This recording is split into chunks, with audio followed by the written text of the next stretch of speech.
Very good. ਇਸ ਤਰ੍ਹਾਂ ਤੁਸੀਂ ਸਟਾਪ ਕਰ ਦੇਣੀ ਹੈ ਜੀ। ਅਸਮਾ ਜੀ ਜੀ back to ਜੀ, you. ਹਾਂਜੀ ਹਾਂਜੀ। ਪੰਜਾਬੀ ਅਦਬੀ ਸੰਗਤ ਲੈ ਕੇ ਮੈਂ ਸਮੀਨਾ ਅਸਮਾ ਹਾਜ਼ਰ ਹਾਂ ਤੇ ਆਪਣੇ ਸਾਰੇ ਦੋਸਤਾਂ ਮਿੱਤਰਾਂ ਨੂੰ ਜੀ ਆਇਆਂ ਨੂੰ ਕਹਿੰਦੇ। ਅੱਜ ਦੀ ਸਾਡੀ ਸੰਗਤ ਦੇ ਵਿੱਚ ਸਾਡੇ ਨਾਲ ਕਹਾਣੀਕਾਰ ਨੇ ਜਨਾਬ ਆਗਾਜ਼ ਬੀਰ ਸਾਹਿਬ। ਆਗਾਜ਼ ਬੀਰ ਜਿਹੜੇ ਨੇ ਇੱਕ ਨਵੇਂ ਕਹਾਣੀਕਾਰ ਨੇ, ਇੱਕ ਨੌਜਵਾਨ ਕਹਾਣੀਕਾਰ ਨੇ ਤੇ ਅਸੀਂ ਉਹਨਾਂ ਦੇ ਬੜੇ ਸ਼ੁਕਰਗੁਜ਼ਾਰ ਹਾਂ ਕਿ ਉਹ ਆਏ ਨੇ ਸਾਡੇ ਨਾਲ ਅੱਜ ਰਲਤ ਕਰ ਰਹੇ ਨੇ ਔਰ ਆਪਣੀ ਕਹਾਣੀ ਜਿਹੜੀ ਹੈ ਉਹ ਸਾਡੇ ਸਾਰੇ ਦੋਸਤਾਂ ਦੇ ਸਾਹਮਣੇ ਪੇਸ਼ ਕਰਨਗੇ। ਤੇ ਥੋੜਾ ਜਿਹਾ ਮੈਂ ਉਹਨਾਂ ਦਾ ਇੰਟਰੋਡਕਸ਼ਨ ਦੱਸ ਦਵਾਂ। ਆਗਾਜ਼ ਬੀਰ ਜੀ ਬਠਿੰਡਾ ਦੇ ਰਹਿਣ ਵਾਲੇ ਨੇ ਤੇ ਤੁਸੀਂ ਸਾਰੇ ਜਾਣਦੇ ਹੋ ਬਠਿੰਡਾ ਐਸੀ ਜਗ੍ਹਾ ਹੈ ਜਿਨੇ ਬੜੇ ਬੜੇ ਕਹਾਣੀਕਾਰ ਪੈਦਾ ਕੀਤੇ ਨੇ, ਜਿਨ੍ਹਾਂ ਦੇ ਵਿੱਚ ਬਲਵੰਤ ਗਾਰਕੀ ਦਾ ਨਾਂ ਬੜਾ ਸਰੇ ਫਹਿਰਿਸਤ ਹੈਗਾ ਹੈ ਤੇ ਅਸੀਂ ਸਾਰੇ ਉਹਨਾਂ ਦੇ ਕਹਾਣੀ ਬਾਰੇ ਜਾਣੂ ਹੈ। ਤੇ ਇਹ ਐਜੂਕੇਸ਼ਨਿਸਟ ਨੇ, MA ਅੰਗਰੇਜ਼ੀ, MA ਪੰਜਾਬੀ ਔਰ MA ਹਿਸਟਰੀ ਇਹਨਾਂ ਨੇ ਕੀਤਾ ਹੋਇਆ ਹੈ ਔਰ ਇਹ ਟੀਚਰਸ ਨੇ, ਪੜ੍ਹਾ ਰਹੇ ਨੇ ਅੱਜ ਕੱਲ। ਇਹਨਾਂ ਦੀ ਕਿਤਾਬ ਜਿਹੜੀ ਹੈ ਪੰਜਾਬੀ ਕਹਾਣੀਆਂ ਦੀ, ਇਹ ਆਈ ਸੀ 2023 ਦੇ ਵਿੱਚ ਔਰ ਇਹਦੇ ਇਲਾਵਾ 2013 ਤੇ 2014 ਵਿੱਚ ਇਹਨਾਂ ਨੇ ਬਾਲ ਕਹਾਣੀਆਂ ਵੀ ਲਿਖੀਆਂ ਔਰ ਉਹ ਕਿਤਾਬਾਂ ਵੀ 2 ਆਈਆਂ ਨੇ। ਇਹਦੇ ਇਲਾਵਾ ਇਹਨਾਂ ਦੀਆਂ ਕਹਾਣੀਆਂ ਨੂੰ ਕਈ ਅਵਾਰਡ ਵੀ ਮਿਲ ਚੁੱਕੇ ਨੇ ਤੇ ਅਸੀਂ ਬੜੇ ਖੁਸ਼ ਹਾਂ ਤੇ ਖੁਸ਼ਕਿਸਮਤੀ ਹੈ ਕਿ ਅਸੀਂ ਇੱਕ ਨੌਜਵਾਨ ਕਹਾਣੀਕਾਰ ਨੂੰ ਅੱਜ ਉਹਨਾਂ ਦੀ ਕਹਾਣੀ ਸੁਣਾਂਗੇ, ਉਹਨਾਂ ਦੇ ਵਿਚਾਰ ਸੁਣਾਂਗੇ, ਉਹ ਆਪਣੇ ਵਿਚਾਰ ਸਾਡੇ ਨਾਲ ਸਾਂਝੇ ਕਰਨਗੇ। ਜੀ ਆਗਾਜ਼ ਬੀਰ ਜੀ। ਹਾਂਜੀ, ਮੈਂ ਸਭ ਤੋਂ ਪਹਿਲਾਂ ਸਾਰਿਆਂ ਦਾ ਧੰਨਵਾਦ ਕਰਦਾ ਤੇ ਬਿਨਾਂ ਕਿਸੇ ਭੂਮਿਕਾ ਤੋਂ ਮੈਂ ਆਪਣੀ ਕਹਾਣੀ ਪੜ੍ਹਨ ਲੱਗਿਆ ਜਿਹਦਾ ਨਾਮ ਹੈ ਪਾਸਕੂ। ਆਵਾਜ਼ ਆ ਰਹੀ ਹੈ? ਜੀ ਜੀ ਆ ਰਹੀ ਹੈ। ਠੀਕ ਹੈ ਜੀ। ਕਹਾਣੀ ਦਾ ਨਾਮ ਹੈ ਪਾਸਕੂ। ਵਰੇ ਦਿਨਾਂ ਦਾ ਦਿਨ ਹੈ। ਅੱਜ 14 ਹੋਣ ਕਰਕੇ ਕੱਚੀ ਲੱਸੀ ਪਾਉਣ ਸ਼ਹਿਰੋਂ ਪਿੰਡ ਆਇਆ ਹਾਂ ਮੈਂ। I-20 ਕਾਰ ਤਖਤੇ ਅੱਗੇ ਜਾ ਰੋਕੀ ਹੈ। ਤਖਤਿਆਂ ਨੂੰ ਲੱਗਣ ਵਾਲੀ ਚਾਬੀ ਟੋਲਦਾ ਹਾਂ। ਚਾਬੀ ਮਿਲ ਜਾਂਦੀ ਹੈ। ਕਾਰ ਚੋਂ ਨਿਕਲ ਤਾਲਾ ਖੋਲਦਾ ਹਾਂ। ਖੋਲਦਿਆਂ ਹੀ ਵਿਹੜੇ ਵਿੱਚ ਸਿਵਿਆਂ ਵਰਗੀ ਚੁੱਪ ਪਾਸੀ ਪਈ ਵੇਖਦਾ ਹਾਂ। ਘਾਹ, ਇੱਟ ਸਿੱਟ, ਭਖੜਾ, ਪੁੱਟਕੰਡਾ ਅਤੇ ਅਲੇਹਾ ਸੱਪ ਦੇ ਫਣ ਵਾਂਗ ਖੜੇ ਵਿਖਾਈ ਦਿੰਦੇ ਨੇ। ਕਿੰਨੇ ਸਾਰੇ ਸੀਨ ਚੇਤਿਆਂ 'ਚ ਭੁੱਲੇ ਬਿਸਰੇ ਯਾਦ ਆਉਣ ਲੱਗੇ ਹਨ। ਉਹ ਖਿਆਲ ਜ਼ਿਹਨ 'ਚ ਦੁਬਾਰਾ ਆਉਣ ਲੱਗੇ ਨੇ ਜਿਨ੍ਹਾਂ ਨੂੰ ਹੁਣ ਤੱਕ ਮੈਨੂੰ ਤੜਫਾਇਆ ਏ। ਮੈਂ ਗੁੱਲ ਦੇਣ ਹੀ ਲੱਗਾ ਸਾਂ ਕਿ ਮੇਰੀ ਖੱਬੀ ਬਾਂਹ ਕਿਸੇ ਨੇ ਜ਼ੋਰ ਦੀ ਮਰੋੜੀ ਤੇ ਖੱਬੇ ਹੱਥ 'ਚ ਫੜਿਆ ਡੰਡਾ ਥਾਂ ਹੀ ਲੁੜਕ ਗਿਆ। ਕੇਰਾ ਤਾਂ ਬਹੁਤ ਗੁੱਸਾ ਚੜਿਆ ਮੈਨੂੰ। ਪਿੱਛੇ ਭੰਮ ਕੇ ਵੇਖਿਆ ਤਾਂ ਬਾਂਹ ਮਰੋੜਨ ਵਾਲੇ ਮਾਂ ਦੇ ਹੱਥ ਹੀ ਸਨ। ਉਸਨੇ ਘਰ ਵੱਲ ਤੁਰਨ ਦੀ ਘੁਰਕੀ ਵੱਟੀ ਸੀ। ਪਹਿਲਾ ਪਹਿਲ ਤਾਂ ਬਾਂਹ ਛੁਡਵਾ ਕੇ ਅਛੋਪਲੇ ਜਿਹੇ ਦੂਰ ਨਿਕਲ ਜਾਣ ਦਾ ਫੁਰਨਾ ਫੁਰਿਆ ਤੇ ਦੂਸਰਾ ਰੇਤ 'ਚ ਲਿਟਣ ਦਾ ਖਿਆਲ ਵੀ ਆਇਆ। ਪਰ ਮਾਂ ਦੇ ਮੱਥੇ ਦੀਆਂ ਤਿਉੜੀਆਂ ਵੇਖ ਸਭ ਵਿਸਾਰਨਾ ਪਿਆ ਮੈਨੂੰ। ਖੇਡਣੋਂ ਹਟਾ ਉਹ ਮੈਨੂੰ ਮੁਰਗੀ ਦੇ ਚੂਚੇ ਵਾਂਗੂ ਪਿੱਛੇ ਲਾ ਸਾਰੇ ਰਾਹ ਡਾਂਟਦੀ ਗਈ। ਖਬਰਦਾਰ, ਜੇ ਮਿੰਟੂ ਨਾਲ ਦੁਬਾਰਾ ਖੇਡਿਆ ਲੱਤਾਂ ਤੋੜ ਘਰ ਬਿਠਾ ਲੂੰਗੀ। ਮੈਂ ਡਰਦਾ, ਸਿਰ ਮਾਰਦਾ ਮਗਰ ਮਗਰ ਤੁਰਿਆ ਜਾ ਰਿਹਾ ਸਾਂ। ਮੈਂ ਸੋਚ ਰਿਹਾ ਸਾਂ ਕਿ ਮਾਂ ਨੂੰ ਹੁਣ ਕਈ ਦਿਨਾਂ ਤੋਂ ਕੀ ਹੋ ਗਿਆ ਸੀ। ਖੇਡਣ ਵੇਲੇ ਖੇਡਣ ਨਹੀਂ ਦਿੰਦੀ ਤੇ ਖਾਣ ਵੇਲੇ ਖਾਣ। ਇਹ ਮਾਂ ਦੀ ਅੜੀ ਸੀ ਕਿ ਪਹਿਲਾਂ ਮੈਨੂੰ ਮਿੰਟੂ ਵਾਲੇ ਸਕੂਲੋਂ ਹਟਾ ਕੇ ਅੰਗਰੇਜ਼ੀ ਸਕੂਲੇ ਪਾ ਦਿੱਤਾ, ਜਿੱਥੇ ਬੱਚੇ ਸੋਹਣੇ ਬਣਾਉਂਦੇ, ਬੋਲਦੇ ਵੀ ਚੰਗਾ, ਪਰ ਸੁੱਖੀ ਤੇ ਮਿੰਟੂ ਵਾਂਗੂ ਮੂੰਹ ਨਹੀਂ ਸੀ ਕਰਦੇ। ਜਦ ਅਸੀਂ ਪਿੰਡ ਵਾਲੇ ਸਕੂਲੇ ਪੜ੍ਹਦੇ ਸਾਂ ਤਾਂ ਲੰਮੀ ਵਾਟ ਵੀ 4 ਪੁਲਾਂਘਾਂ ਲੰਘਦੀ। ਗੱਲਾਂ ਕਰਦਿਆਂ ਸਕੂਲ ਆ ਜਾਂਦਾ। ਹੱਸਦਿਆਂ ਦੌੜਦਿਆਂ ਸਕੂਲੋਂ ਘਰੇ ਪਹੁੰਚ ਜਾਂਦੇ। ਵਾਟ ਪੈਰਾਂ ਨੂੰ ਲੱਗੀ ਹੋਈ ਸੀ। ਰਾਹ ਵਿੱਚ ਜਾਂਦਿਆਂ ਤੂਤੀਆਂ ਦਾ ਸਵਾਦ ਚੱਖਦੇ, ਦੁੜੰਗੀਆਂ ਮਾਰਦੇ, ਰੂੰ ਵਰਗੇ ਕੱਪੜੇ ਮੈਲੇ ਕਰ ਲੈਂਦੇ, ਸੁੱਖੀ ਰੋਕਦੀ, ਜੇ ਤੁਹਾਡਾ ਆਹ ਹਾਲ ਵੇਖ ਲਿਆ ਤਾਂ ਤਾਈ ਨੇ ਤੌਣੀ ਲਾਉਣੀ ਐ। ਅਸੀਂ ਸੁੱਖੀ ਦੀਆਂ ਗੱਲਾਂ ਵਿੱਚ ਹੀ ਰੋਲ ਮਧੋਲ ਕਰ ਛੱਡਦੇ। ਸਾਰੇ ਟੱਬਰ ਦੀਆਂ ਗੱਲਾਂ ਇੱਕ ਕੰਨ ਸੁਣਦੇ, ਦੂਜੇ ਕੰਨ ਕੱਢ ਛੱਡਦੇ। ਘਰ ਵਿੱਚ ਸਾਡਾ ਦਬਦਬਾ ਸੀ। ਮੈਂ ਤੇ ਮਿੰਟੂ ਮਾਂ ਦੀਆਂ ਲਾਲ ਅੱਖਾਂ ਵੇਖ ਅਕੇਰਾਂ ਤਾਂ ਸਾਹੇ ਵਾਂਗ ਸਾਪਲ ਜਾਂਦੇ। ਉਸਦਾ ਪਿੱਛਾ ਤਕਾਉਂਦਿਆਂ ਹੀ ਸਾਡੇ ਫਰ ਨਿਕਲ ਆਉਂਦੇ। ਚਾਚੀ ਸਾਨੂੰ ਕਦੇ ਵੀ ਖੇਡਣੋਂ ਨਹੀਂ ਸੀ ਰੋਕਦੀ। ਉਹ ਤਾਂ ਸਾਨੂੰ ਖੇਡਦਿਆਂ ਵੇਖ ਨਿਹਾਰਦੀ ਰਹਿੰਦੀ।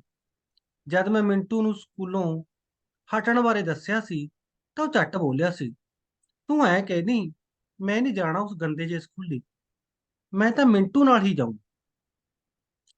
ਮੈਂ ਮਿੰਟੂ ਅੱਗੇ ਹਾਮੀ ਭਰੀ, ਪਰ ਮਾਂ ਅੱਗੇ ਬੋਲਣ ਦਾ ਮੇਰਾ ਹੀਆ ਨਾ ਪਿਆ। ਮਾਂ ਅੱਗੇ ਤਾਂ ਸਾਰੇ ਘਰ ਦੇ ਬੋਲਣੋਂ ਡਰਦੇ ਸਨ, ਪਾਪਾ, ਦਾਦੀ ਤੇ ਚਾਚੀ ਵੀ। ਦਾਦੀ ਤਾਂ ਬੇਵਸ ਤੇ ਲਾਚਾਰ ਸੀ, ਕਿਉਂਕਿ ਉਹ ਚੂਲਾ ਟੁੱਟਣ ਕਰਕੇ ਮੰਜੇ ਤੇ ਹੀ ਪਈ ਰਹਿੰਦੀ। ਪਾਪਾ ਤਾਂ ਮੂੰਹ 'ਚ ਘੁੰਗਣੀਆਂ ਹੀ ਪਾਈ ਰੱਖਦੇ, ਬਸ ਹਾਂ ਹੂੰ ਕਰ ਛੱਡਦੇ। ਉਹਨੂੰ ਘਰ ਦੇ ਕੰਮਾਂ ਨਾਲ ਕੋਈ ਖਾਸ ਮਕਸਦ ਵੀ ਨਹੀਂ ਸੀ। ਬਸ ਉਹ ਤਾਂ ਤੜਕੇ ਹੀ ਘਰੋਂ ਬਲਦ ਗੱਡੀ ਲੈ ਖੇਤ ਵੱਲ ਨਿਕਲ ਜਾਂਦੇ ਤੇ ਟਿੱਕੀ ਡੁੱਬਣ ਤੇ ਘਰ ਮੁੜਦੇ। ਕਦੇ ਕਦੇ ਮਾਂ ਉਸਨੂੰ ਘਰ ਰੋਕਣ ਲਈ ਕਹਿ ਵੀ ਦਿੰਦੀ ਤਾਂ ਉਹ ਖਬੀਆਂ ਖਾਂਦਾ ਫਿਰਦਾ। ਉਸਨੂੰ ਓਨਾ ਚਿਰ ਸਬਰ ਨਾ ਆਉਂਦਾ ਜਿੰਨਾ ਚਿਰ ਉਹ ਖੇਤ ਨੂੰ ਚਾਲੇ ਨਾ ਪਾ ਦਿੰਦਾ। ਚਾਚੀ ਕਹਿੰਦੀ, ਬਾਈ ਨੂੰ ਤਾਂ ਘਰੇ ਭੂਤ ਦਿਖਾਈ ਦਿੰਦੇ ਨੇ। ਮਾਂ ਉਸ ਵੱਲ ਕਹਿ ਰੱਖਾਂ ਨਾ ਝਾਕਦੀ ਤੇ ਚਾਚੀ ਹਿੜ ਕਰਦੀ ਕੰਮ ਤੇ ਲੱਗ ਜਾਂਦੀ। ਅੱਜ ਮੈਂ ਅੱਜ ਮੈਂ ਮਾਂ ਦਾ ਹੁਕਮ ਮੰਨ ਘਰ ਵੱਲ ਹੋ ਤੁਰਿਆ ਸਾਂ। ਮੇਰੀ ਰੀਝ ਸੀ ਕਿ ਸਾਰਾ ਦਿਨ ਖੇਡਾਂਗਾ, ਭੀਲ ਭਲਾਮਣ, ਰਾਜਾ ਚੋਰ, ਲੰਗੜਾ ਸ਼ੇਰ ਤੇ ਗੁੱਲੀ ਡੰਡਾ। ਮੇਰਾ ਤਾਂ ਖੇਡਣ ਵਾਲਾ ਐਤਵਾਰ ਵਿੱਚ ਹੀ ਰਹਿ ਗਿਆ ਸੀ। ਮੈਂ ਇੱਕ ਵਾਰ ਫੇਰ ਮਾਂ ਨੂੰ ਠੋਰਿਆ, ਮਾਂ ਮੈਂ ਤਾਂ ਅੱਜ ਖੇਡਣਾ ਸੀ, ਇੱਕ ਮਿੱਤ ਲਾ ਆਵਾਂ, ਦੁਬਾਰਾ ਆਜੂ। ਉਸਨੇ ਬਾਂਹ ਉਸਨੇ ਬਾਂਹ ਦੁਬਾਰਾ ਫੜ ਘਰ ਵੱਲ ਤੋਰ ਲਿਆ। ਬੰਦਾ ਬਣ ਕੇ ਘਰੇ ਤੁਰ ਪੈ, ਮੈਨੂੰ ਸਿੱਧੇ ਕਰਨੇ ਵੀ ਆਉਂਦੇ ਨੇ। ਮੈਂ ਇੱਕ ਤੋਂ ਦੋ ਨਾ ਕੀਤੀਆਂ ਤੇ ਮੇਰੇ ਭਾਈ ਘਿਣੇ ਕਿਸੇ ਕੰਮ ਨਾ ਆਏ। ਕਈ ਦਿਨਾਂ ਤੋਂ ਹੁਣ ਘਰ ਪਹਿਲਾਂ ਵਾਲਾ ਰਿਹਾ ਨਹੀਂ ਸੀ। ਮਾਂ ਦੀ ਜਿੱਦ ਤੇ ਆਕੜ ਸੀ ਕਿ ਮੈਂ ਚਾਚੀ ਦੇ ਮੁੰਡੇ ਮਿੰਟੂ ਤੇ ਕੁੜੀ ਸੁੱਖੀ ਨਾਲ ਨਾ ਖੇਡਾਂ, ਉਹਨਾਂ ਦੀ ਦਿੱਤੀ ਕੋਈ ਚੀਜ਼ ਵੀ ਨਾ ਖਾਵਾਂ। ਉਸਨੇ ਲਛਮਣ ਰੇਖਾ ਜੋ ਖਿੱਚ ਛੱਡੀ ਸੀ। ਪਰ ਚਾਚੀ ਨੇ ਤਾਂ ਮਿੰਟੂ ਨੂੰ ਖੇਡਣ ਉੱਤੇ ਪੜਨੋਂ ਨਹੀਂ ਰੋਕਿਆ ਸੀ। ਉਹ ਤਾਂ ਜੀ ਭਰ ਖੇਡਦਾ ਤੇ ਢੋਲੇ ਦੀਆਂ ਲਾਉਂਦਾ, ਸਵੇਰੇ ਘਰੋਂ ਜਾਂਦਾ ਤੇ ਆਪਦੀ ਮਰਜ਼ੀ ਨਾਲ ਮੁੜਦਾ। ਮੈਨੂੰ ਮਾਂ ਦਾ ਦਿਨ ਬ ਦਿਨ ਭੋਰੇ 'ਚ ਕੈਦ ਕਰੀ ਰੱਖਦੀ। ਮੈਨੂੰ ਖਿਝ ਚੜਨ ਲੱਗ ਪਈ ਸੀ। ਮੈਂ ਆਜ਼ਾਦ ਪੰਛੀ ਬਣ ਉੱਡਣਾ ਚਾਹੁੰਦਾ ਸਾਂ। ਮੈਂ ਕਸੂਤਾ ਫਸ ਗਿਆ ਸਾਂ। ਟਾਈਆਂ ਬੈਲਟਾਂ ਲਾ ਕਿ ਭਾਵੇਂ ਮੈਂ ਸੋਹਣਾ ਲੱਗਦਾ, ਪਰ ਉਸਦੀ ਘੁੱਟਣ ਮੈਨੂੰ ਸਾਰਾ ਦਿਨ ਤੰਗ ਕਰਦੀ। ਮੇਰਾ ਚਿੱਤ ਖੇਡਣ ਨੂੰ ਕਰਦਾ, ਕੂਕਾਂ ਮਾਰਨ ਨੂੰ ਵੀ, ਚਾਂਬੜਾਂ ਨਾਲ ਘਰ ਦੀ ਛੱਤ ਚੁੱਕਣ ਨੂੰ ਵੀ ਕਰਦਾ। ਹੁਣ ਮੈਂ ਘਰ 'ਚ ਕੁੜੀਆਂ ਵਾਂਗ ਖੁੱਡੇ ਵਿੱਚ ਤੜਿਆ ਰਹਿੰਦਾ। ਮੈਂ ਅਕਸਰ ਸੋਚਣ ਲੱਗ ਪਿਆ, ਮਾਂ ਨੂੰ ਖਿੱਚਦੇ ਅੱਜ ਵੀ ਚਾਚੀ ਦੀਆਂ ਗੱਲਾਂ ਤੇ ਚੜਦੀ ਹੋਣੀ। ਪਰ ਉਧਰ ਚਾਚੀ ਦੇ ਚਿਹਰੇ ਤੇ ਮਾਸ਼ਾ ਵੀ ਜ਼ਿਕਰ ਨਾ ਹੁੰਦਾ। ਉਹ ਤੱਤਾ ਨਾ ਬੋਲਦੀ, ਸਗੋਂ ਹੱਸ ਛੱਡਦੀ, ਜਿਵੇਂ ਕੁਝ ਹੋਇਆ ਹੀ ਨਾ ਹੋਵੇ। ਉਹ ਕਿਸੇ ਵੱਖਰੀ ਮਿੱਟੀ ਦੀ ਬਣੀ ਹੋਈ ਸੀ। ਸਵੇਰੇ ਪਾਠੀ ਬੋਲਣ ਸਾਰ ਚਾਚੀ ਉੱਠ ਖਲੋਂਦੀ, ਸਾਰਾ ਗੋਹਾ ਕੂੜਾ ਕਰਦੀ, ਧਾਰਾਂ ਕੱਢਦੀ, ਦਮ ਦੇਣੇ ਵਿਹੜਾ ਸਾਫ਼ ਕਰ ਦਿੰਦੀ ਤੇ ਚੁੱਲ੍ਹੇ ਚੌਂਕੇ ਦੀ ਪੂਰੀ ਸਚਿਆਰੀ। ਉਸਦੇ ਬਣੇ ਫੁਲਕੇ ਖਾ ਸਵਾਦ ਆਉਂਦਾ। ਮੈਂ ਤੇ ਮਿੰਟੂ ਪੀੜੀਆਂ ਢਾਹ ਕੇ ਚਾਈਂ ਚਾਈਂ ਦੋ ਤਿੰਨ ਰੋਟੀਆਂ ਖਾ ਤਿੱਤਰ ਹੋ ਜਾਂਦੇ। ਮੱਖਣੀ ਵੀ ਉਹ ਰੱਜਵੀਂ ਪਾਉਂਦੀ। ਕਦੇ ਕਦਾਈ ਮਾਂ ਰੋਟੀ ਬਣਾਉਂਦੀ, ਉਸਦੀਆਂ ਰੋਟੀਆਂ 'ਚ ਓਨਾ ਤਿਉ ਨਾ ਹੁੰਦਾ ਜਿਨ੍ਹਾਂ ਦੇ ਜਿਨ੍ਹਾਂ ਜਿਨ੍ਹਾਂ ਚਾਚੀ ਦੇ ਹੱਥਾਂ 'ਚ ਸੀ। ਘਰ ਨੂੰ ਚਲਾਉਣ ਵਾਲੀ ਮਾਂ ਮੁਖੀਆ ਜ਼ਰੂਰ ਸੀ, ਕਿਉਂਕਿ ਉਹ ਅੱਖਰਾਂ ਦੀ ਜਾਣੂ ਸੀ। ਫਸਲ ਦੀ ਬੱਟਤ, ਲੈਣੇ ਦੇਣੇ, ਗਾਂ ਮੱਝਾਂ ਤੇ ਕਟਰੂਆਂ ਦੇ ਜਨਮ ਤਿੱਥਾਂ, ਸੰਗਰਾਂਦ, ਮੱਸਿਆ ਤੇ ਪੁੰਨਿਆਂ ਦੀਆਂ ਤਿੱਥਾਂ ਸਹਿਜੇ ਹੀ ਯਾਦ ਕਰ ਲੈਂਦੀ। ਤੇਰੀ ਮਾਂ ਤਾਂ ਘਰ ਦਾ ਪਾਸ ਭੂਆ, ਇਹ ਨਹੀਂ ਵੱਧ ਘੱਟ ਹੋਣ ਦਿੰਦੀ। ਇਹ ਤਾਂ ਹਰ ਚੀਜ਼ ਸੋਨੇ ਵਾਂਗੂ ਤੋਲ ਦਿੰਦੀ ਹੈ। ਦਾਦੀ ਵੀ ਮਾਂ ਦੀ ਸਲਾਹੁਤਾ ਕਰਦੀ, ਉਹ ਵੀ ਉਸਨੂੰ ਘਰ ਦੀ ਮੁਖਤਿਆਰੀ ਸੰਭਾਲ ਕੇ ਨਿਸ਼ਚਿੰਤ ਸੀ। ਬੇਬੇ, ਫਿਰ ਪਾਪਾ ਕੀ ਆ? ਅਸੀਂ ਸੁਭਾਅ ਪੁੱਛ ਲਿਆ। ਝੁੱਡੂ, ਬੋਲਣ ਵੇਲੇ ਬੋਲਣਾ ਨਹੀਂ, ਤੇ ਕੋਲ ਖੜੀ ਚਾਚੀ ਨੇ ਅਧੂਰੀ ਗੱਲ ਪੂਰੀ ਕਰਤੀ, ਤੇ ਸੁਣਨ ਵੇਲੇ ਸੁਣਨਾ ਨਹੀਂ। ਚਾਚੀ ਦੀ ਗੱਲ ਸੁਣ ਅਸੀਂ ਖੂਬ ਹੱਸੇ। ਮੈਂ ਚਾਚੀ ਨੂੰ ਮਾਂ ਨਾਲ ਲੜਦਿਆਂ ਕਦੇ ਵੇਖਿਆ ਹੀ ਨਹੀਂ ਸੀ, ਪਰ ਇਹ ਮਾਂ ਸੀ ਜਿਹੜੀ ਉਸਦੇ ਕੰਮਾਂ ਵਿੱਚ ਮੀਨ ਮੇਖ ਕੱਢਦੀ ਰਹਿੰਦੀ। ਉਹ ਅਕਸਰ ਹੀ ਤਾਨੇ ਮਿਹਣੇ ਮਾਰਦੀ, ਜਿਸ ਨੂੰ ਮੈਂ ਵੀ ਸੁਣਿਆ ਸੀ। ਲੈ ਵੇਖ ਲੈ, ਇੰਨੇ ਸਾਲ ਹੋ ਗਏ ਤੈਨੂੰ ਦਹੀਂ ਜਮਾਉਣ ਦਾ ਚੱਜ ਨਹੀਂ ਆਇਆ, ਜਾਂ ਖੇਤ ਬੰਨੇ ਰੋਟੀ ਦੁੱਧ ਘੱਟ ਹੀ ਤੋਰ ਛੱਡਿਆ। ਭੁੱਖੇ ਮਰ ਗਏ ਸਾਰੇ ਦਿਹਾੜੀ। ਭੈਣੇ, ਮਾਂ ਮਸਰਾਂ ਦੀ ਦਾਲ ਤਾਂ ਅੱਜ ਨਿਰਾ ਹੀ ਪਾਣੀ ਸੀ। ਵਿਹੜਾ ਤਾਂ ਅੱਜ ਰੰਡੀ ਦੇ ਸਿਰ ਵਰਗਾ ਹੋਇਆ ਪਿਆ। ਸੁੰਭਰਿਆ ਨਹੀਂ ਸਮਾਰਕੀ, ਤੱਤ ਘੜਤ ਹੀ ਕੀਤੇ ਪਏ ਨੇ ਭਾਂਡੇ। ਮਾਂ ਆਉਂਦਿਆਂ ਜਾਂਦਿਆਂ ਨਗੋਚਾਂ ਕੱਢਦੀ। ਇਹ ਚਾਚੀ ਦਾ ਜਿਗਰਾ ਸੀ ਕਿ ਉਹ ਚੁੱਪ ਬੱਟੀ ਕੰਮ ਕਰਦੀ ਰਹਿੰਦੀ। ਮੈਂ ਚਿੰਤਾ ਤੁਰਸਾਂ ਕਿ ਉਸ ਨੂੰ ਗੁੱਸਾ ਕਿਉਂ ਨਹੀਂ ਆਉਂਦਾ। ਉਹ ਮਾਂ ਦਾ ਜਵਾਬ ਕਿਉਂ ਨਹੀਂ ਦਿੰਦੀ? ਮਿੱਟੀ ਦਾ ਮਾਧੋ ਬਣੀ ਕਿਉਂ ਰਹਿੰਦੀ ਹੈ? ਇਹ ਸਵਾਲ ਮੈਨੂੰ ਬਹੁਤ ਅੱਖਰਦੇ ਸਨ। ਫਿਰ ਇਹਦਾ ਜਵਾਬ ਮੈਨੂੰ ਸਹਿਜ ਸੁਭਾਅ ਮਿਲਦੇ ਵੀ ਗਏ, ਕਿਉਂਕਿ ਮਾਂ ਮਾਮਿਆਂ ਦੀ ਪਹਿਣ ਤੇ ਸਰਦਾਰੀ ਕਰਦੀ। ਉਹ ਆਪਦੇ ਭਰਾਵਾਂ ਨੂੰ ਖੱਬੀ ਖਾਨ ਸਮਝਦੀ। ਭਗਤੂ ਮਾਮਾ ਜਦ ਵੀ ਆਉਂਦਾ, ਉਹ ਉਚੇਚਾ ਮਾਸ ਮੰਗਵਾ ਧਰਦੀ। ਉਹ ਭਰਾਵਾਂ ਦੀ ਸੇਵਾ ਕਰਨ 'ਚ ਕੋਈ ਕਸਰ ਬਾਕੀ ਨਾ ਛੱਡਦੀ। ਦੇਖੋ ਜੀ, ਜਦ ਤੁਸੀਂ ਸਹੁਰੇ ਜਾਂਦੇ ਹੋ ਤਾਂ ਅਗਲੇ 36 ਤਰ੍ਹਾਂ ਦੇ ਪਕਵਾਨ ਮੂਹਰੇ ਧਰਦੇ ਨੇ। ਆਪਣਾ ਵੀ ਤਾਂ ਫਰਜ਼ ਬਣਦਾ ਹੈ। ਬਾਪੂ ਵੀ ਉਸ ਦਿਨ ਪਹਿਲੇ ਤੋੜ ਦੀ ਲੈਚੀਆਂ ਤੇ ਕਿੱਕਰ ਦੇ ਸ਼ੱਕ ਦੀ ਬਣੀ ਦਾਰੂ ਕੱਢ ਧਰਦਾ। ਮਾਮਿਆਂ ਦੀ ਪੂਰੀ ਖਾਤਰਦਾਰੀ ਹੁੰਦੀ। ਇੱਧਰ ਚਾਚੀ ਜਦ ਵੀ ਪੇਕੇ ਜਾਂਦੀ ਤਾਂ ਅੱਗੇ ਹੋ ਘੇਰ ਮਾਂ ਕਹਿ ਦਿੰਦੀ, ਆ ਟੁੱਟੇ ਸਿੰਗਾਂ ਵਾਲੀ ਤੇਰੇ ਹੱਥ ਲੈ, ਮੈਨੂੰ ਨਹੀਂ ਦੇਣਾ ਇਹਨੇ ਦਸੇਰ ਦੁੱਧ, ਤੂੰ ਛੇਤੀ ਮੁੜੀ। ਉਹ ਦਾਈ ਦੇਣ ਵਾਲੇ ਬੱਚਿਆਂ ਵਾਂਗ ਪੇਕਿਆਂ ਨੂੰ ਹੱਥ ਲਾ ਕੇ ਮੁੜ ਆਉਂਦੀ। ਉਸਦਾ ਮੁੜ ਆਉਣਾ ਬਹਾਰ ਵਰਗਾ ਸੀ, ਕਿਉਂਕਿ ਮੈਨੂੰ ਮਿੰਟੂ ਤੇ ਸੁੱਖੀ ਤੋਂ ਬਿਨਾਂ ਘਰ ਖਾਣ ਨੂੰ ਆਉਂਦਾ। ਮੈਨੂੰ ਕੋਈ ਖੇਡ ਚੰਗੀ ਨਹੀਂ ਲੱਗਦੀ। ਭੁੱਖ ਤਾਂ ਉਸ ਦਿਨ ਮਰ ਹੀ ਜਾਂਦੀ। ਮੈਂ ਸਾਰਾ ਦਿਨ ਚੌੜ ਚੁਪੱਟ ਦਰਵਾਜ਼ੇ ਵੱਲ ਤੱਕਦਾ ਰਹਿੰਦਾ। ਘਰੇ ਘੁੱਟਣ ਮਹਿਸੂਸ ਹੁੰਦੀ। ਘਰੇ ਘੁੱਟਣ ਅੱਜ ਵੀ ਘੁਲੀ ਹੋਈ ਸੀ। ਮਾਂ ਦਾ ਚਾਚੀ ਨਾਲ ਬੋਲ ਬੁਲਾਰਾ ਬੰਦ ਹੋਣ ਲੱਗਿਆ ਸੀ। ਕਦੇ ਮੂਹਰੇ ਨਾ ਬੋਲਣ ਵਾਲੀ ਚਾਚੀ ਨੂੰ ਕੀ ਭੂਤ ਦਿਖਾਈ ਦੇ ਗਏ ਸਨ। ਉਸ ਦਿਨ ਮਾਂ ਨਾਲ ਰੱਜ ਕੇ ਆਡਾ ਲਾਇਆ। ਮਾਂ ਬੋਲਦੀ ਰਹੀ, ਘਾਟੇ ਘੂਟੇ ਤਾਂ ਮੈਂ ਸਾਰੇ ਜਰ ਲੂੰ, ਪਰ ਥਾਪ ਨਹੀਂ ਜਰ ਸਕਦੀ। ਮੈਂ ਪਹਿਲੀ ਵਾਰ ਚਾਚੀ ਦਾ ਵਿਕਰਾਲ ਰੂਪ ਤੱਕਿਆ ਸੀ। ਮਾਂ ਤੌਮਤਾਂ ਤੇ ਤੌਮਤਾਂ ਲਾ ਰਹੀ ਸੀ। ਉਹਦੀਆਂ ਸ਼ੱਕੀ ਨਜ਼ਰਾਂ ਤੇ ਮਨ ਵਸਿਆ ਵਹਿਮ ਵੀ ਸੀ, ਜਿਸ ਦਾ ਜਵਾਬ ਚਾਚੀ ਦਿੰਦੀ ਗਈ। ਉਹ ਦਿਨ ਦਾਦੀ ਦੇ ਮੂੰਹੋਂ ਸੁਣਿਆ ਸੀ, ਬਸ ਹੁਣ ਨਹੀਂ ਘਰ ਬਚਦਾ, ਖੱਖੜੀ ਕਰੇਲੇ ਹੋਣਗੇ ਘਰ ਦੇ। ਦਾਦੀ ਚਿੰਤਾ ਤੁਰ ਸੀ। ਘਰ ਇਸ ਤੋਂ ਬਾਅਦ ਉਹ ਪਹਿਲਾਂ ਵਾਲਾ ਘਰ ਨਾ ਰਿਹਾ। ਘਰ ਵਿੱਚ ਕਾਲਖ ਫਿਰ ਗਈ ਸੀ। ਮਾਂ ਨੇ ਘਰ ਦਾ ਕੰਮ ਕੀਤਾ ਵੀ ਨਹੀਂ ਸੀ ਤੇ ਵੱਲ ਵੀ ਨਹੀਂ ਸੀ। ਚੌਧਰ ਘੋਟਣ ਵਿੱਚ ਉਸਦਾ ਕੋਈ ਸਾਨੀ ਵੀ ਨਹੀਂ ਸੀ। ਉਹਦੀ ਗਲੀ ਗਵਾਂਢ ਵਿੱਚ ਤੂਤੀ ਬੋਲਦੀ। ਉਹਦੀ ਚਾਚੀ ਉਹ ਚਾਚੀ ਨੂੰ ਅਵਾ ਤਵਾ ਬੋਲਦੀ ਰਹਿੰਦੀ। ਬਾਪੂ ਦਾ ਚੁੱਪ ਵੱਟੀ ਤੁਰਿਆ ਫਿਰਦਾ। ਜਦੋਂ ਮੇਰੇ ਸਿਰ ਤੇ ਹੱਥ ਰੱਖ ਸਵੇਰੇ ਹੀ ਸੌਂਹਾਂ ਖਾਂਦਾ, ਮੈਂ ਕੰਨੀ ਸੁਣਿਆ ਸੀ ਉਸ ਦਿਨ। ਉਹ ਉਸ ਦਿਨ ਬੋਲਿਆ, ਆਖਰ ਮੈਂ ਤਾਂ ਰਾਤ ਖੇਤ ਗਾਵਾਂ ਮੋੜਨ ਗਿਆ ਸੀ। ਮੈਂ ਹੋਰ ਕਿੱਧਰ ਜਾਣਾ ਸੀ? ਮਾਂ ਹੋਰ ਕਿਤੇ ਜਾਣ ਦਾ ਜਵਾਬ ਮੰਗ ਰਹੀ ਸੀ, ਤੇ ਉਸਨੇ ਘਰ ਨੂੰ ਸਿਰ ਤੇ ਚੁੱਕ ਲਿਆ ਤੇ ਬਟਵਾਰੇ ਵਾਲੀ ਗੱਲ ਕੱਢ ਮਾਰੀ। ਬਾਪੂ ਨੇ ਮਾਂ ਨੂੰ ਰੋਕਿਆ ਸੀ, ਕਿਉਂ ਰੰਡੀ ਨੂੰ ਤੰਗ ਕਰਨਾ ਹੈ? ਪਾਲ ਲੈਣ ਦੇ ਜਵਾਕ। ਚਾਚੇ ਦੇ ਇਸ ਜਹਾਨੋਂ ਤੁਰ ਜਾਣ ਬਾਰੇ ਬਾਪੂ ਕਸੀਸ ਵੱਟਦਾ, ਪਰ ਮਾਂ ਦੀ ਸੁਰ ਨਾਬਰੀ ਸੀ। ਮੈਂ ਨਹੀਂ ਕੱਟਣਾ ਚੁੜੇਲ ਨਾਲ, ਵੱਡੂ ਫਾਹਾ ਇਹਦਾ, ਦੇਖਾਂਗੇ ਕਿਵੇਂ ਸਾਰੂਗੀ। ਉਹ ਬੇਰੀ ਤੇ ਵੇਲ ਚੜਾ ਕੇ ਹੀ ਰਾਜੀ ਸੀ। ਜਦੋਂ ਮੈਨੂੰ ਮਿੰਟੂ ਨਾਲ ਗੁੱਲੀ ਡੰਡਾ ਖੇਡਣੋਂ ਹਟਾ ਕੇ ਲੈ ਆਈ ਤਾਂ ਘਰੇ ਭਗਤੂ ਮਾਮੇ ਨਾਲ ਦੋ ਓਪਰੇ ਦੇ ਬੰਦੇ ਹੋਰ ਆਈ ਬੈਠੇ ਸਨ। ਮੈਨੂੰ ਉਸ ਦਿਨ ਕੋਈ ਵੀ ਚੰਗਾ ਨਹੀਂ ਸੀ ਲੱਗਿਆ। ਮੈਂ ਮਾਮੇ ਦੇ ਪੈਰੀ ਹੱਥ ਲਾਏ ਤੇ ਉਸਨੇ ਮੈਨੂੰ ਜੱਫੀ 'ਚ ਕੁੱਟ ਲਿਆ। ਮੈਨੂੰ ਮਾਮੇ ਨਾਲ ਤੁਰੀਆਂ ਗੱਲਾਂ ਤੋਂ ਪਤਾ ਲੱਗਾ ਕਿ ਹੁਣ ਇਹ ਘਰ ਦੇ ਦੋ ਘਰ ਹੋਣਗੇ। ਚਾਚੀ ਅੱਡ ਰਹੇਗੀ। ਅੱਡ ਹੋਣ ਦਾ ਮਤਲਬ ਨਾ ਤਾਂ ਮੈਨੂੰ ਪਤਾ ਸੀ ਤੇ ਨਾ ਹੀ ਮੈਂ ਇਹ ਗੱਲ ਤੇ ਕੋਈ ਗੌਰ ਕੀਤੀ। ਮੈਂ ਤਾਂ ਸਗੋਂ ਇਹ ਦੇਖ ਰਿਹਾ ਹਾਂ ਕਿ ਚਾਚੀ ਦੇ ਚਿਹਰੇ ਤੇ ਕਾਲੀ ਪਰਤ ਉਤਰ ਆਈ ਸੀ। ਉਹ ਚੁੱਪ ਸੀ। ਆਪ ਮੁਹਾਰੇ ਹੰਝੂ ਨਿਕਲਦੇ ਵੇਖੀ। ਹੰਝੂ ਚੁੰਨੀ ਨਾਲ ਪੂੰਝ ਛੱਡਦੀ ਤੇ ਮੰਜਾ ਮਲ ਲੈਂਦੀ। ਮੈਥੋਂ ਉਸਦਾ ਰੋਂਦੀ ਦਾ ਚਿਹਰਾ ਵੇਖਿਆ ਨਾ ਜਾਂਦਾ। ਮੇਰੇ ਮਨ 'ਚ ਬਹੁਤ ਸਾਰਾ ਕੁਝ ਉੱਪਰ ਥੱਲੇ ਹੋ ਜਾਂਦਾ।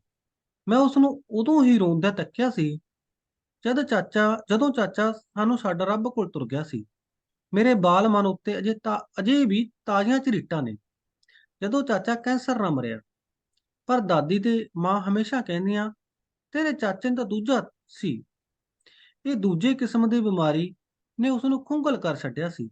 ਜਦ ਵੀ ਪਿੰਡ ਦੀਆਂ ਬੁੜੀਆਂ ਚਾਚੇ ਦੀ ਮੌਤ ਬਾਰੇ ਗੱਲਾਂ ਕਰਦੀਆਂ ਤਾਂ ਉਹ ਚੁੱਪ ਵੱਟ ਲੈਂਦੀ। ਮਾਂ ਤਾਂ ਸਗੋਂ ਤਕੜਾ ਚਿਹਰਾ ਕਰ ਦੱਸਦੀ, ਉਹ ਵੱਡਾ ਬੱਠਲ ਭਰ ਗਿਆ ਸੀ ਉਲਟੀਆਂ ਨਾਲ, ਬਸ ਰੁਕੀ ਨਹੀਂ। ਪਤਾ ਨਹੀਂ ਅੰਦਰ ਕੀ ਬਣਿਆ ਪਿਆ ਸੀ। ਬੁੜੀਆਂ ਦਲਾਸੇ ਦਿੰਦੀਆਂ, ਵਿਧ ਮਾਤਾ ਦੀ ਲਿਖੀ ਕੌਣ ਮੇਟੇ, ਆਹੀ ਜਨਮ ਮਰਨ ਉਹਨੇ ਆਪਦੇ ਹੱਥ ਰੱਖਿਆ। ਤੇ ਮੈਂ ਵੇਖਿਆ ਸੀ ਉਸਨੇ ਮੁੜ ਉਸ ਬੱਠਲ ਨੂੰ ਕਦੇ ਵੀ ਹੱਥ ਨਹੀਂ ਸੀ ਲਾਇਆ। ਦਾਦੀ ਦੱਸਦੀ, ਪੁੱਤ ਹੁਣ ਤੇਰੀ ਚਾਚੀ ਜਵਾਕ ਕਿਵੇਂ ਪਾਲੂ? ਉਹਨੂੰ ਆਹੀ ਫਿਕਰ ਹੈ, ਨਾ ਸਿਰ ਤੇ ਕੋਈ ਬੰਦਾ ਹੈ ਇਹਦੇ, ਬੰਦੇ ਬਿਨਾਂ ਖੇਤੀ ਕੌਣ ਕਰੂ? ਤੇਰੀ ਮਾਂ ਨੂੰ ਉਹਨੂੰ ਜਮਾ ਹੀ ਖੁੱਡੇ ਲਾਤਾ। ਮੇਰੇ ਬਾਲ ਮਨ ਤੇ ਬਾਲ ਮਨ ਦੇ ਚਿੱਤਰਪਟ ਤੇ ਚਾਚੀ ਪ੍ਰਤੀ ਪਿਆਰ ਤੇ ਮੋਹ ਉਮੜ ਪਿਆ ਸੀ। ਮੈਂ ਕਿੰਨਾ ਚਿਰ ਆਪਣੇ ਮਨ ਨਾਲ ਖੋਜਲਦਾ ਰਿਹਾ।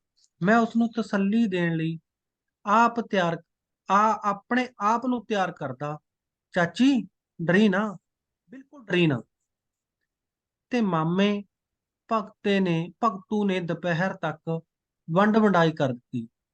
ਉਸ ਨਾਲ ਆਏ ਬੰਦੇ ਸਮਾਨ ਇੱਕ ਥਾਂ ਤੋਂ ਦੂਸਰੇ ਕਮਰੇ ਵੱਲ ਲਿਜਾਂਦੇ। ਮੈਂ, ਮਿੰਟੂ ਤੇ ਸੁੱਖੀ ਵੇਖ ਵੇਖ ਹੈਰਾਨ ਹੁੰਦੇ ਸਾਂ। ਸਾਡੀਆਂ ਅੱਖਾਂ ਮੂਹਰੇ ਆਈ ਹਨੇਰੀ ਸਾਨੂੰ ਹੈਰਾਨ ਕਰੀ ਜਾ ਰਹੀ ਸੀ। ਪਹਿਲਾਂ ਵਾਲੀ ਬੈਠਕ ਹੁਣ ਸਾਡੀ ਨਾ ਰਹੀ। ਮਾਂ ਹਿੱਸੇ ਚਲਾਨੀ ਆਈ ਤੇ ਚਾਚੇ ਹਿੱਸੇ ਕੱਲਾ ਓਟਾ। ਸਾਡੇ ਹਿੱਸੇ ਦਾ 2 ਬੈਠਕਾਂ, ਵਰਾਂਡਾ ਤੇ ਤੂੜੀ ਵਾਲਾ ਕੋਠਾ ਆਇਆ ਤੇ ਚਾਚੀ ਨੂੰ ਇੱਕ ਬੈਠਕ, ਦਾਣਿਆਂ ਵਾਲੀ ਕਾਲ ਕੋਠੜੀ ਤੇ ਮੱਝਾਂ ਲਈ ਛਤੜਾ ਦੇ ਦਿੱਤਾ ਗਿਆ। ਇਹ ਘਰ ਦੀ ਵੰਡ ਵੰਡਾਈ ਵਾਲੀ ਲਕੀਰ ਮਾਂ ਨੇ ਹੀ ਖਿੱਚੀ ਤੇ ਪੂਰ ਚੜਾ ਕੇ ਹੀ ਦਮ ਲਿਆ। ਮੈਂ ਬਿੱਟ ਬਿੱਟ ਤੱਕਦਾ, ਉਸਰਦਾ ਤੇ ਸੋਚਦਾ ਰਿਹਾ। ਦਾਦੀ ਝੂਠ ਬੋਲਦੀ ਸੀ। ਮਾਂ ਘਰ ਦਾ ਪਾਸਕੂ ਹੈ। ਚਾਚੀ ਨਾਲ ਦਰਾਈ ਮੈਥੋਂ ਵੇਖੀ ਤੇ ਸਹਾਰੀ ਨਾ ਗਈ। ਵੰਡ ਵੰਡਾਈ ਵਾਲਾ ਗਿਣ ਗਲਤ ਹੋਇਆ ਫਿਰਦਾ ਸੀ। ਮੈਂ ਟੁੱਟੇ ਹੋਏ ਮਨ ਨਾਲ ਦਾਦੀ ਦੇ ਮੰਜੇ ਤੇ ਜਾ ਬੈਠਾ। ਮੇਰੇ ਉਤਰਿਆ ਹੋਇਆ ਚਿਹਰਾ ਵੇਖ ਦਾਦੀ ਬੋਲਦੀ, ਜਿਨ੍ਹਾਂ ਦੇ 2 ਭਾਂਡੇ ਹੋਣਗੇ ਤੇ ਖੜਕਣਗੇ ਵੀ। ਮੈਂ ਪੈਂਦੇ ਸੱਟ ਦਾਦੀ ਤੋਂ ਪੁੱਛ ਲਿਆ, ਤੂੰ ਕਿਹੜੇ ਨਾਲ ਰਹੇਂਗੀ ਦਾਦੀ? ਅਕੇਰਾ ਤਾਂ ਉਹਦੇ ਬੁੱਲ ਸੀਤੇ ਗਏ, ਪਰ ਉਹ ਸੰਤ ਫਕੀਰਾਂ ਵਾਂਗ ਅੱਖਾਂ ਮੁੰਦ ਕਰਕੇ ਬੋਲੀ, ਜਿਵੇਂ ਤੇਰੀ ਮਾਂ ਵੰਡ ਦੂਗੀ। ਮੈਨੂੰ ਸੁਣ ਝੁੰਚਣੀ ਆਈ। ਪੇਟੀਆਂ, ਅਲਮਾਰੀਆਂ, ਸੰਦੂਕ, ਮੰਜੇ ਵੰਡੇ ਗਏ। ਇੱਥੋਂ ਤੱਕ ਮਾਮੇ ਨੇ ਪਸ਼ੂ ਵੰਡ ਦਿੱਤੇ। ਟੁੱਟੇ ਸਿੰਗਾਂ ਵਾਲੀ ਮੱਝ ਚਾਚੀ ਨੂੰ ਆਈ ਤੇ ਸਾਨੂੰ 1 ਮੱਝ ਤੇ 2 ਗਾਵਾਂ। ਪਸ਼ੂ ਵੀ ਉਸ ਦਿਨ ਵਿਛੜ ਕੇ ਰੋਂਦੇ ਰਹੇ। ਉਹਨਾਂ ਨੇ ਪੱਠੇ ਖਾਣੇ ਛੱਡ ਦਿੱਤੇ। ਵੰਡ ਵੰਡਾਈ ਕਰ ਮਾਮੇ ਹੋਏ ਥੱਕ ਗਏ। ਫਿਰ ਮਾਂ ਨੇ ਬਾਪੂ ਦੇ ਕੰਨਾਂ 'ਚ ਕੁਝ ਕਿਹਾ। ਉਹ ਅਣਮੰਨੇ ਜਿਹੇ ਮਨ ਨਾਲ ਆਪਣੇ ਆਪ ਨੂੰ ਆਪਣੇ ਆਪ ਨਾਲ ਬੋਲਦਾ ਬਾਹਰ ਵੱਲ ਹੋ ਤੁਰਿਆ ਤੇ ਜਦ ਮੁੜਿਆ ਉਹਦੇ ਹੱਥ ਵਿੱਚ ਡੋਲ ਨਹੀਂ ਸੀ।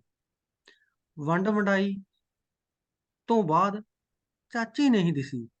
ਉਹ ਆਪਣੀ ਨਵੀਂ ਬੈਠਕ ਵਿੱਚ ਮੰਜਾ ਡਾ ਲੰਮੀ ਪਈ ਸੀ। ਉਸਦੀ ਡੁਸਕ ਡੁਸਕ ਦੀ ਆਵਾਜ਼ ਬਾਹਰ ਤੀਕ ਸੁਣਦੀ ਸੀ। ਮਿੰਟੂ ਤੇ ਸੁੱਖੀ ਉਸ ਨਾਲ ਚਿੰਬੜੇ ਪਏ ਸਨ। ਚਿੱਤ ਤਾਂ ਮੇਰਾ ਵੀ ਕਰ ਰਿਹਾ ਸੀ ਕਿ ਮੈਂ ਵੀ ਉਸ ਨਾਲ ਜਾ ਕੇ ਸੌਂ ਜਾਵਾਂ। ਉਸ ਦੀਆਂ ਅੱਖਾਂ ਪੂੰਝਾਂ। ਮੇਰੇ ਵੱਧਦੇ ਪੈਰ ਮਾਂ ਦੀਆਂ ਅੱਖਾਂ ਨੂੰ ਵੇਖ ਰੁਕ ਗਏ। ਮੈਥੋਂ ਚਾਚੀ ਦੇ ਮੋਤੀਆਂ ਵਰਗੇ ਹੰਝੂ ਡਿੱਗਦੇ ਸਹਾਰੇ ਨਹੀਂ ਸੀ ਜਾ ਰਹੇ। ਮੇਰਾ ਚਿੱਤ ਉਸ ਨੂੰ ਵੇਖ ਮੁਹਾਲ ਹੋ ਰਿਹਾ ਸੀ ਤੇ ਮੈਂ ਮੁੜ ਦਾਦੀ ਦੇ ਮੰਜੇ ਤੇ ਜਾ ਬੈਠਦਾ। ਪਾਪਾ ਬਾਹਰੋਂ ਮੁੜਿਆ। ਮਾਂ ਉਸ ਹੱਥੋਂ ਡੋਲਣੀ ਫੜ ਚਲਾਨੇ 'ਚ ਲੈ ਗਈ ਤੇ ਕੜਾਹ ਬਣਾਉਣ ਲੱਗੀ। ਮੈਂ ਕਈ ਵਾਰ ਵੇਖਿਆ ਸੀ ਕਿ ਚਾਚੀ ਸਵੇਰ ਤੋਂ ਭੁੱਖਣ ਭਾਣੇ ਹੀ ਪਈ ਸੀ। ਸ਼ਾਮਾਂ ਉਤਰ ਆਈਆਂ ਸਨ। ਉਸਨੇ ਕੁਝ ਵੀ ਆਪਣੇ ਤੇ ਮਿੰਟੂ ਤੇ ਸੁੱਖੀ ਲਈ ਨਹੀਂ ਬਣਾਇਆ ਸੀ। ਮਾਂ ਨੇ ਆਟਾ ਭੁੰਨਿਆ, ਖੰਡ ਪਾਈ। ਉਹ ਦੇਗ ਵਿੱਚ ਬਾਰ-ਬਾਰ ਜਾ ਕੇ ਕੜਛੀ ਫੇਰਦੀ, ਦੂਰ-ਦੂਰ ਤੱਕ ਕੜਾਹ ਦੀਆਂ ਲਪਟਾਂ ਮਾਰਦੀਆਂ। ਉਹ ਰਸੋਈ ਚੋਂ ਜਦੋਂ ਵੀ ਵਾਪਸ ਆਈ, ਉਹਦੀਆਂ ਅੱਖਾਂ 'ਚ ਹੰਝੂ ਸੀ, ਪਰ ਉਹ ਹੰਝੂ ਚਾਚੀ ਦੇ ਹੰਝੂਆਂ ਵਰਗੇ ਨਹੀਂ ਸਨ। ਕੜਾਹ ਬਣ ਤਿਆਰ ਹੋਇਆ। ਮਾਂ ਨੇ ਵਰਤਾਉਣ ਲਈ ਵੱਡਾ ਕੌਲਾ ਟੋਕਰੇ 'ਚੋਂ ਕੱਢਿਆ ਤੇ ਫਿਰ ਕੜਛੀ ਨਾਲ ਪਾਉਂਦੀ ਗਈ। ਕੌਲਾ ਨੱਕੋ ਨੱਕ ਭਰ ਗਿਆ, ਪਰ ਉਹ ਓਨਾ ਚਿਰ ਤੱਕ ਪਾਉਂਦੀ ਰਹੀ ਜਿੰਨਾ ਚਿਰ ਤੱਕ ਕੌਲਾ ਉਲਾਰ ਨਾ ਹੋਇਆ। ਮੈਂ ਉਸ ਵੱਲ ਟਿਕਟਿਕੀ ਲਾ ਕੇ ਵੇਖਦਾ ਰਿਹਾ। ਮਾਂ ਨੇ ਮੈਨੂੰ ਆਵਾਜ਼ ਮਾਰੀ। ਮੈਨੂੰ ਲੱਗਿਆ ਕਿ ਉਹ ਭਗਤੂ ਮਾਮੇ ਨੂੰ ਫੜਾਉਣ ਬਾਰੇ ਕਹੇਗੀ। ਅਖੀਰਾਂ ਤਾਂ ਮੇਰੀ ਰੂਹ ਨਾ ਮੰਨੀ। ਮੈਂ ਅਣਮੰਨੇ ਜਿਹੇ ਮਨ ਨਾਲ ਦਾਦੀ ਦੇ ਮੰਜੇ ਤੇ ਆ ਖਲੋਤਾ। ਦਾਦੀ ਦੇ ਮੰਜੇ ਤੋਂ ਉੱਠ ਖਲੋਤਾ। ਉਸਨੇ ਕੌਲਾ ਥਾਲੀ ਤੇ ਰੱਖਦਿਆਂ ਕਿਹਾ, ਜਾਂ ਐਂ ਕਰ, ਆਪਣੀ ਚਾਚੀ ਦੇ ਘਰ ਫੜਾ। ਮਾਂ ਦੀਆਂ ਗੱਲਾਂ ਤੇ ਦੋ ਮੋਟੇ ਹੰਝੂ ਆਏ ਪਏ ਸਨ, ਜਿਹੜੇ ਚਾਚੀ ਦੇ ਹੰਝੂਆਂ ਵਰਗੇ ਸਨ। ਅੱਖਾਂ 'ਚ ਆਏ ਹੰਝੂਆਂ ਤੱਕ ਅਕੇਰਾ ਤਾਂ ਮੇਰੇ ਹੱਥੋਂ ਥਾਲੀ ਛੁੱਟਣ ਲੱਗੀ ਸੀ। ਆਖਰ ਮੈਂ ਚਾਚੀ ਦੇ ਕਮਰੇ ਵੱਲ ਨੂੰ ਹੋ ਤੁਰਿਆ। ਉਸਦਾ ਇਹ ਫਿਕਰਮੰਦ ਹੋਣਾ ਮੈਨੂੰ ਚੰਗਾ ਲੱਗਿਆ। ਭੁੱਖਣ ਭਾਣੇ ਚਾਚੀ ਦੇ ਕਿਆਸ ਨਾਲ ਮਾਂ ਦੀਆਂ ਆਂਦਰਾਂ ਨੂੰ ਵੀ ਖੋਹ ਪਈ ਹੋਣੀ ਹੈ। ਮੈਨੂੰ ਭਰਿਆ ਕੌਲਾ ਵੀ ਹਲਕਾ ਲੱਗਿਆ। ਬੈਠਕ ਦੀ ਦੇਹਲੀ ਤੋਂ ਹੀ ਆਵਾਜ਼ ਮਾਰੀ, ਚਾਚੀ। ਉਹ ਆਵਾਜ਼ ਸੁਣ ਉੱਠ ਖਲੋਤੀ। ਮੈਂ ਹੱਥ ਵਿੱਚ ਫੜੀ ਥਾਲੀ ਉਸ ਵੱਲ ਵਧਾਈ, ਪਰ ਉਸਦੇ ਹੱਥ ਫੜਨ ਲਈ ਨਾ ਉੱਠੀ। ਸੱਜਾ ਹੱਥ ਮੇਰੀ ਠੋਡੀ ਨੂੰ ਪਲੋਸਦਿਆਂ ਉਹ ਬੋਲੀ, ਰੱਬ ਤੇਰਾ ਭਲਾ ਕਰੇ, ਅਸਾਂ ਨਹੀਂ ਖਾਣਾ, ਜਾਂ ਮੋੜ ਕੇ ਲੈ ਜਾ ਅਜੇ। ਉਹ ਬੋਲਦੀ ਰੁਕੀ। ਮੈਨੂੰ ਮਹਿਸੂਸ ਹੋਇਆ ਜਿਵੇਂ ਉਹ ਕਹਿੰਦੀ ਕਹਿੰਦੀ ਰੁਕ ਗਈ ਹੋਵੇ, ਮੈਂ ਅਜੇ ਮਰੀ ਨਹੀਂ। ਪਰ ਇਹ ਕੀ? ਮੈਨੂੰ ਕੱਲੀ ਨੂੰ ਛੱਡ ਗਿਓ? ਉਸਦੀ ਮਾਰੀ ਹਲਕੀ ਜਿਹੀ ਲੇਰ ਬਾਹਰ ਤੱਕ ਵੀ ਸੁਣੀ।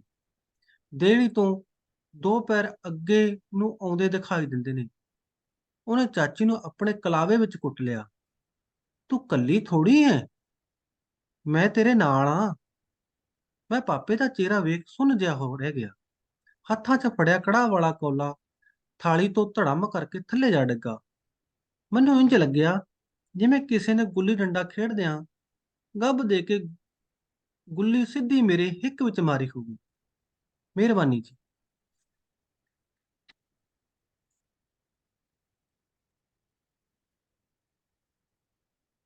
ਹਾਂਜੀ, ਕਹਾਣੀ ਹੋ ਗਈ।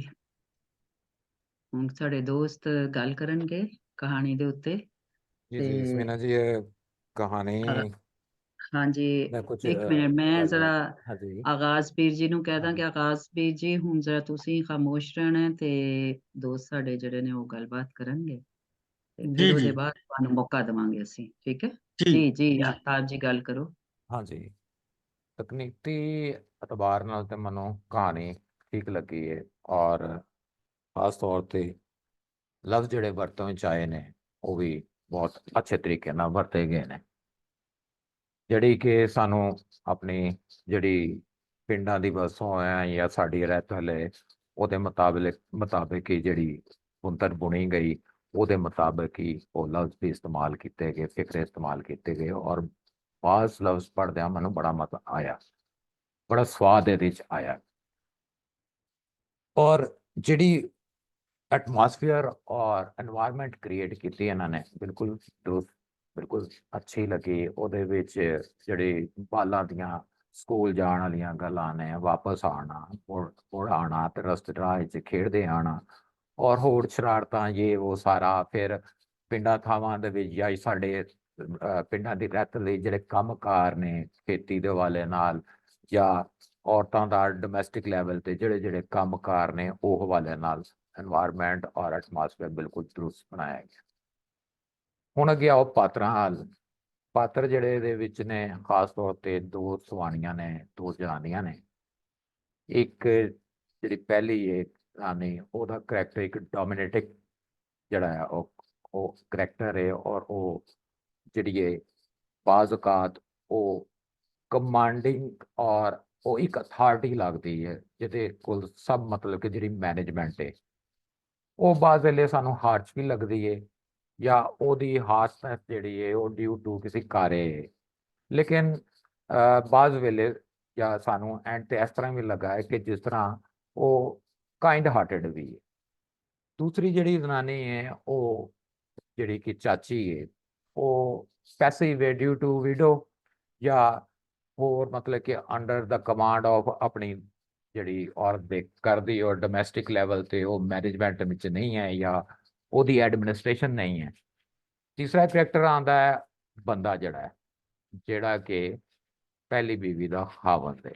ਉਹ ਮੈਨੂੰ ਇੱਕ ਪੈਸਿਵ ਕਰੈਕਟਰ ਲੱਗਾ ਔਰ ਉਹ ਇੱਕ ਸਾਇਲੈਂਟ ਜਿਹਾ ਕਰੈਕਟਰ ਲੱਗਾ ਗੋ ਕਿ ਅੱਗੇ ਆ ਕੇ ਤੇ ਮਜ਼ੀਦ ਮਤਲਬ ਕਿ ਜਿਹੜੀ ਡਿਫਰੈਂਟ ਹੋ ਜਾਂਦੀ ਸੂਰਤ ਆ ਲੇਕਿਨ ਬਹੁਤਾ ਹੀ ਮੈਨੂੰ ਸਾਇਲੈਂਟ ਲੱਗਾ। ਥੋੜਾ ਜਿਹਾ ਨਾ ਫਲੈਸ਼ ਕਰਨਾ ਚਾਹੀਦਾ ਸਾਨੂੰ ਹੋਰ।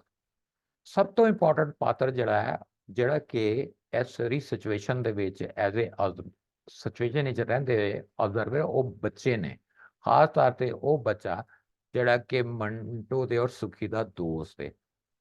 ਉਹਨੂੰ ਇਹ ਸਾਰਾ ਜਿਹੜੀ ਸਿਚੁਏਸ਼ਨ ਹੈ ਉਹ ਨਾ ਤੇ ਸਮਝ ਰਿਹਾ ਬਲਕਿ ਉਹਨੂੰ ਬੜੀ ਜਿਹੜਾ ਅਚੰਭਾ ਜਿਹਾ ਹੁੰਦਾ ਔਰ ਉਹ ਬੜਾ ਸਰਪ੍ਰਾਈਜ਼ਿੰਗ ਜਿਹੜਾ ਐਟੀਟਿਊਡ ਹੈ ਜਾਂ ਡਿਫਰੈਂਟ ਜਿਹੜਾ ਰਵੱਈਆ ਇੱਕਦਮ ਚੇਂਜ ਹੋਇਆ ਉਹਦੇ ਤੋਂ ਕਾਫੀ ਅਨਾਇਡ ਵੀ ਲੱਗਦਾ ਔਰ ਉਹ ਉਹਨੂੰ ਸਮਝ ਨਹੀਂ ਪਾ ਰਿਹਾ। ਐਸੇ ਤਰ੍ਹਾਂ ਹੀ ਤੁਸੀਂ ਜਦੋਂ ਮਤਲਬ ਕਿ ਅੱਗੇ ਸਾਰੀ ਸਿਚੁਏਸ਼ਨ ਹੁੰਦੀ ਹੈ ਵੰਡ ਤੇ ਆ ਜਾਂਦੀ ਹੈ ਗੱਲ ਤੇ ਵੰਡ ਵੀ ਤੇ ਕਿਸੇ ਕਾਰੇ ਦੀ ਵਜ੍ਹਾ ਕਰਕੇ ਹੀ ਹੋਈ ਨਾ ਕਿ ਉਹਦੇ ਵਿੱਚ ਜਿਹੜਾ ਹੈ ਕਿ ਉਹ ਬੰਦਾ ਜਿਹੜਾ ਹੈ ਉਹਦੀ ਇਨਵੋਲਵਮੈਂਟ ਹੈ ਜਾਂ ਜੋ ਵੀ ਸਿਲਸਿਲਾ ਹੈ ਉਸ ਵੰਡ ਦੇ ਵਿੱਚ ਜਿੱਥੇ ਬੰਦਿਆਂ ਦੀ ਵੰਡ ਹੋਈ ਹੈ ਇਨਸਾਨਾਂ ਦੀ ਵੰਡ ਹੋਈ ਹੈ ਉਹਦੇ ਵਿੱਚ ਪਸ਼ੂਆਂ ਦੀ ਵੀ ਹੁੰਦੀ ਹੈ ਸ਼ੈਵਾਂ ਦੀ ਵੀ ਹੁੰਦੀ ਹੈ। ਈਵਨ ਦੈਨ ਉਹ ਬੜਾ ਸੈਂਸਿਟਿਵ ਇੱਕ ਮੈਨੂੰ ਲੱਗੀ ਗੱਲ ਕਿ ਜਿਹੜੀ ਕਿ ਗਾਲਬਨ ਦਾਦੀ ਹੈ ਕਿ ਉਹ ਕਹਿੰਦੀ ਹੈ ਕਿ ਮੈਂ ਕਿਹਦੇ ਨਾਲ ਰਹਿਣਾ ਤੇ ਉਹ ਕਹਿੰਦੇ ਜਿਸ ਤਰ੍ਹਾਂ ਉਹ ਜਿਹੜੀ ਹੈ ਨਾ ਤੇਰੀ ਮਾਂ ਆਖੇਗੀ ਯਾਨੀ ਕਿ ਉਹ ਵੰਡ ਜਿਸ ਤਰ੍ਹਾਂ ਇਸ ਤਰ੍ਹਾਂ ਕਿ ਇੱਕ ਬੰਦਾ ਹੀ ਕਰ ਰਿਹਾ ਬਾਕੀ ਉਹਦੇ ਚ ਵਿਲਿੰਗ ਨਹੀਂ। ਐਸੇ ਤਰ੍ਹਾਂ ਐਂਡ ਤੇ ਆ ਜਾਓ ਥੀਮ ਦੇ ਹਵਾਲੇ ਨਾਲ ਆ ਜਾਓ ਤੇ ਜਿਹੜਾ ਉਹ ਬੱਚਾ ਪਾਤਰ ਹੈ ਨਾ ਉਹਦੇ ਲਈ ਜਿਹੜਾ ਐਂਡਿੰਗ ਸੀਨ ਹੈ ਨਾ ਉਹ ਬੜਾ ਸਰਪ੍ਰਾਈਜ਼ਿੰਗ ਹੈ। ਉਹਦੀ ਉਹ ਤੁੱਕ ਵੀ ਨਹੀਂ ਕਰ ਰਿਹਾ ਸੀ ਉਹਨੂੰ ਸਰਪ੍ਰਾਈਜ਼ਿੰਗ ਤੇ ਸਾਰੇ ਥਰੂ ਆਊਟ ਹੀ ਰਿਹਾ ਉਹ ਔਰ ਹੈਰਾਨ ਵੀ ਰਿਹਾ ਹੈ ਕਿ ਇਹ ਕੀ ਬਜਵਾਤ ਹੋ ਰਹੀ ਹੈ। ਲੇਕਿਨ ਜਿਹੜਾ ਐਂਡ ਹੈ ਨਾ ਜਿੱਥੇ ਆ ਕੇ ਕਹਾਣੀ ਮੁੱਕਦੀ ਹੈ ਉਹਦੇ ਲਈ ਜਦੋਂ ਉਹਦੇ ਹੱਥੋਂ ਪਿਆਲਾ ਕੜਾ ਦਾ ਡਿੱਗ ਜਾਂਦਾ ਉਹ ਉਹਦੇ ਲਈ ਸ਼ੌਕਿੰਗ ਐਲੀਮੈਂਟ ਸੀ ਉਹਦੇ ਲਈ। ਬਹਰਹਾਲ ਕਹਾਣੀ ਬਹੁਤ ਅੱਛੀ ਹੈ ਮਨ ਤੇ ਪਸੰਦ ਆਈ ਹੈ ਬਾਕੀ ਦੋਸਤ ਗੱਲ ਕਰਨਗੇ। ਸ਼ੁਕਰੀਆ।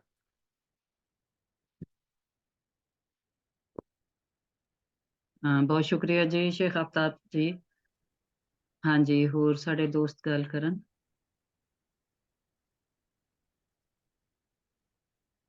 ਮੈਂ ਇੱਕ ਦੋ ਗੱਲਾਂ ਕਹਿ ਦਿਆਂ। ਜੀ ਜਦ ਗੁਰਦਾਸ ਜੀ। ਕਹਾਣੀ ਮੈਂ ਪਹਿਲਾਂ ਸੁਣਦਾ ਸੀ ਮੈਂ ਕਿਹਾ ਇਹ ਜਦੋਂ ਪਿੰਡਾਂ 'ਚ ਜੋ ਹੁੰਦਾ ਜਦ ਵੰਡ ਵਟਾਈਆ ਹੁੰਦਾ ਜਾਂ ਬਟਵਾਰਾ ਹੁੰਦਾ ਉਹਦੇ ਬਾਰੇ ਆ ਹਨਾ ਤੇ ਬਹੁਤ ਹੀ ਜੋ ਨਿਆਣਿਆਂ ਦਾ ਹੁੰਦਾ ਉਹਨਾਂ ਨੂੰ ਸਮਝ ਨਹੀਂ ਹੁੰਦੀ ਹੈਗੀ ਵੀ ਆਪਣੇ ਪਰਿਵਾਰ 'ਚ ਹੋ ਕੀ ਰਿਹਾ ਹਨਾ। ਤੇ ਆਪਾਂ ਸਾਰਿਆਂ ਨੇ ਇਹ ਦੇਖਿਆ ਆ ਕਿ ਇਹ ਜਦ ਦੋ ਭਰਾ ਤਿੰਨ ਭਰਾ ਇਕੱਠੇ ਰਹਿੰਦੇ ਉਹਨਾਂ ਦੇ ਨਿਆਣੇ ਹੋ ਜਾਂਦੇ ਆ ਫਿਰ ਉਹਨਾਂ ਨੂੰ ਲੋੜ ਹੁੰਦੀ ਹੈ ਜੁਦੇ ਹੋਣ ਦੀ ਤੇ ਬੱਚੇ ਜਿਨ੍ਹਾਂ ਦੇ ਤੇ ਪਿਆਰ ਆਪਸ ਵਿੱਚ ਹੀ ਹੋਵੇ ਉਹ ਚਾਹੁੰਦੇ ਆ ਕਿ ਵੀ ਨਹੀਂ ਅਸੀਂ ਇਕੱਠੇ ਰਹਿਣਾ ਹਨਾ ਤੇ ਉਹਦੇ ਇਹ ਸਾਰੀ ਚੀਜ਼ਾਂ ਮਾਹੌਲ ਜਿਹੜਾ ਮੋਰੀ ਸਿਰਜ ਕੇ ਰੱਖ ਦਿੱਤਾ ਹਨਾ ਵੀ ਪਿੰਡਾਂ ਵਿੱਚ ਹੈਗਾ ਹੀ ਆ ਹਨਾ ਤੇ ਘਰਾਂ ਵਿੱਚ ਕੰਧ ਪਾ ਦਿੰਦੇ ਆ ਜੁਦੇ ਹੋ ਜਾਂਦੇ ਤੇ ਕਈ ਚਿਰ ਜਿਹੜੇ ਚਾਚੇ ਤਾਏ ਦੇ ਪੁੱਤ ਹੁੰਦੇ ਉਹਨਾਂ ਨੂੰ ਤੰਗੀ ਹੁੰਦੀ ਹੈ।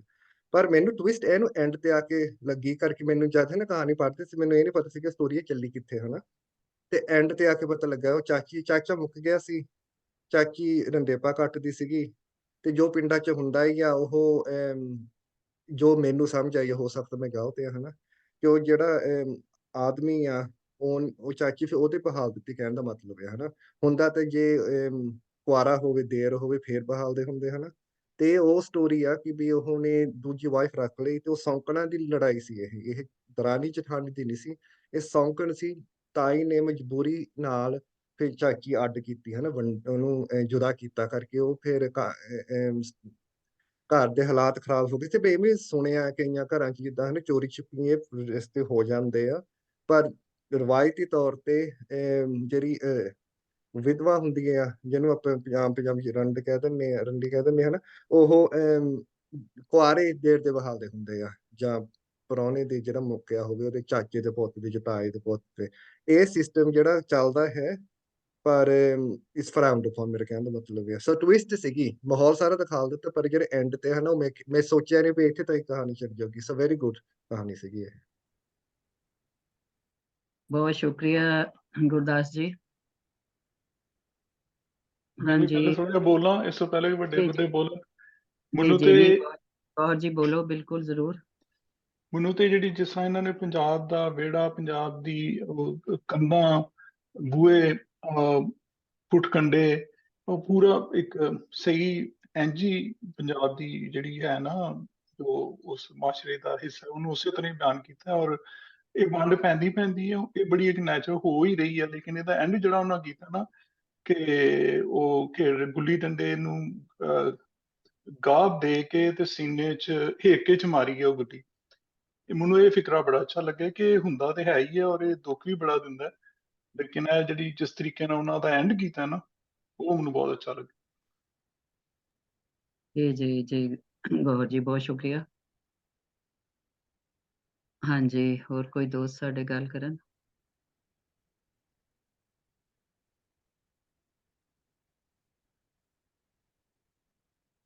ਜੀ ਬਿਲੀ ਜੀਤ ਜੀ ਕਿੱਥੇ ਗਏ ਨੇ?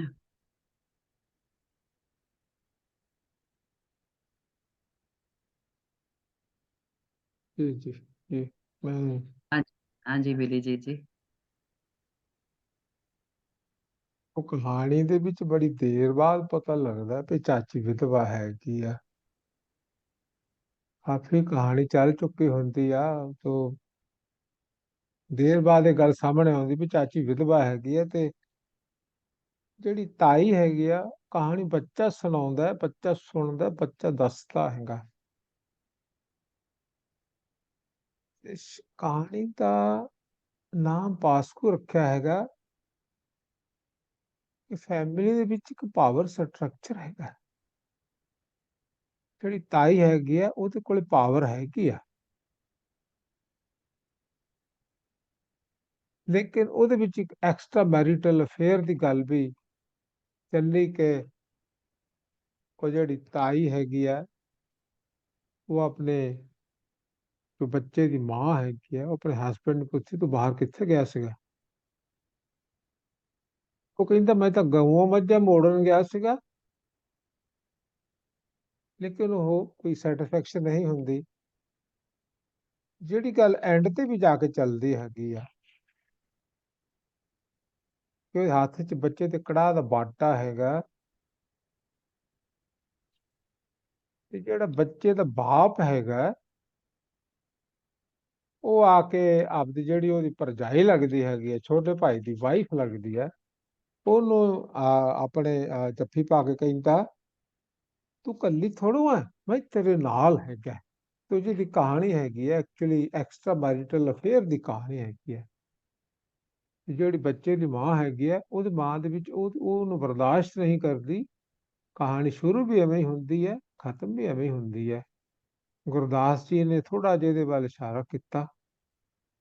ਇਹ ਫੁੱਲ ਕਹਾਣੀ ਇਹ ਹੈਗੀ ਹੈ ਕਿ within family extra marital affairs ਹੈਗੇ ਆ, ਔਰ ਪਾਵਰ ਸਟਰਕਚਰ ਵੀ ਹੈਗਾ, ਘਰ ਦਾ ਬਟਵਾਰਾ ਵੀ ਹੁੰਦਾ ਉਸੇ ਕਰਕੇ।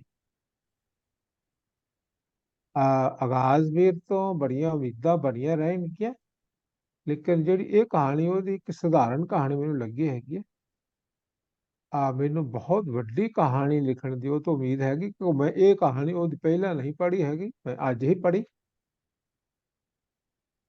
ਮੈਨੂੰ ਉਮੀਦ ਹੈ ਕਿ ਉਹ ਵੱਡਾ ਕਹਾਣੀਕਾਰ ਬਣੇਗਾ। Thank you.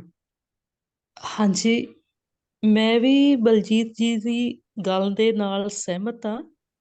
ਇਹ ਪਾਤਰ ਪ੍ਰਧਾਨ ਕਹਾਣੀ ਆ, ਤੇ ਜਿਹੜੀ ਇਹ ਔਰਤ ਆ, ਵੱਡੀ ਔਰਤ ਆ, ਉਹਨੂੰ ਡਰ ਲੱਗਦਾ ਕਿ ਮੇਰੇ ਪਤੀ ਤੇ ਇਹ ਜਿਹੜਾ ਆ ਕਬਜ਼ਾ ਨਾ ਕਰ ਲਏ, ਇਸੇ ਕਰਕੇ ਉਹ ਇਦਾਂ ਦਾ ਬਿਹੇਵੀਅਰ ਕਰਦੀ ਆ। ਤੇ ਉਹਦੇ ਅੰਦਰ ਇੱਕ ਹਮਦਰਦੀ ਵੀ ਹੈ, ਪਰ ਹਮਦਰਦੀ ਵੀ ਜਿਹੜੀ ਆ ਉਹ ਕੁਛ ਹੱਦ ਤੱਕ ਹੈ। ਤੇ ਉਹਨੂੰ ਡਰ ਵਾ ਕਿ ਇਹਨੇ ਸਾਰੇ ਕੁਛ ਤੇ ਮੇਰੇ ਤੇ ਕਬਜ਼ਾ ਕਰ ਲਿਆ, ਇਸੇ ਕਰਕੇ ਜਿਹੜੀ ਦਾਦੀ ਆ, ਮਤਲਬ ਸੱਸ ਆ, ਉਹ ਵੀ ਇਸੇ ਕਰਕੇ ਜਿਹੜੀ ਆ ਬੋਲਦੀ ਨਹੀਂ ਹੈਗੀ।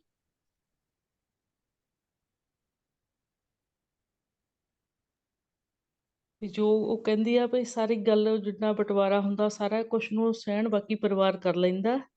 ਤੇ ਜਿਹੜੇ ਸਾਡੇ ਹੈਗੇ ਆ, ਆਪਾਂ ਕਹਿ ਸਕਦੇ ਹਾਂ ਦੈਹਿਕ ਸੰਬੰਧ ਨੇ, ਉਹਨਾਂ ਦੀ ਕੰਸੋਲ ਇਸ ਕਹਾਣੀ ਚੋਂ ਪਤਾ ਚੱਲਦੀ ਆ। ਪਹਿਲਾਂ ਨਹੀਂ ਪਤਾ ਚੱਲਦੀ, ਬਾਅਦ ਵਿੱਚ ਇਹ ਸਾਰੀ ਗੱਲ ਕਲੀਅਰ ਹੋ ਜਾਂਦੀ ਹੈ। ਮੈਂ ਇਹੀ ਕਹਿਣਾ ਚਾਹੁੰਦੀ ਸੀ ਇਸ ਕਹਾਣੀ ਬਾਰੇ ਜੀ। ਜੀ ਬਹੁਤ ਸ਼ੁਕਰੀਆ ਬਲਵੀਰ ਜੀ। ਜੀ ਜੀ। ਹਾਂਜੀ, ਹੋਰ ਕੋਈ ਦੋਸਤ ਸਾਡੇ ਗੱਲ ਕਰਨਾ ਚਾਹਣ? ਮੈਂ ਥੋੜੀ ਜਿਹੀ ਗੱਲ ਕਰਾਂ ਜੀ। ਜੀ ਜੀ ਜ਼ਰੂਰ। ਇਹਦੇ ਵਿੱਚ ਮਾਂ ਦਾ ਕੈਰੈਕਟਰ ਜਿਹੜਾ ਔਰ ਚਾਚੀ ਦਾ ਕੈਰੈਕਟਰ ਹੈ, ਇਹਨਾਂ ਦੋਹਾਂ ਦੀ ਪਿੱਛੇ ਜੇ ਬੈਕਗਰਾਉਂਡ ਦੇ ਵਿੱਚ ਜਾਈਏ, ਮਾਂ ਲੱਗਦਾ ਹੈ ਕਾਫੀ ਚੰਗੀ ਫੈਮਿਲੀ ਬੈਕਗਰਾਉਂਡ ਨੂੰ ਬਿਲੋਂਗ ਕਰਦੀ, ਤਗੜੇ ਭਰਾ ਨੇ ਔਰ ਵੈਲ ਟੂ ਡੂ ਆ।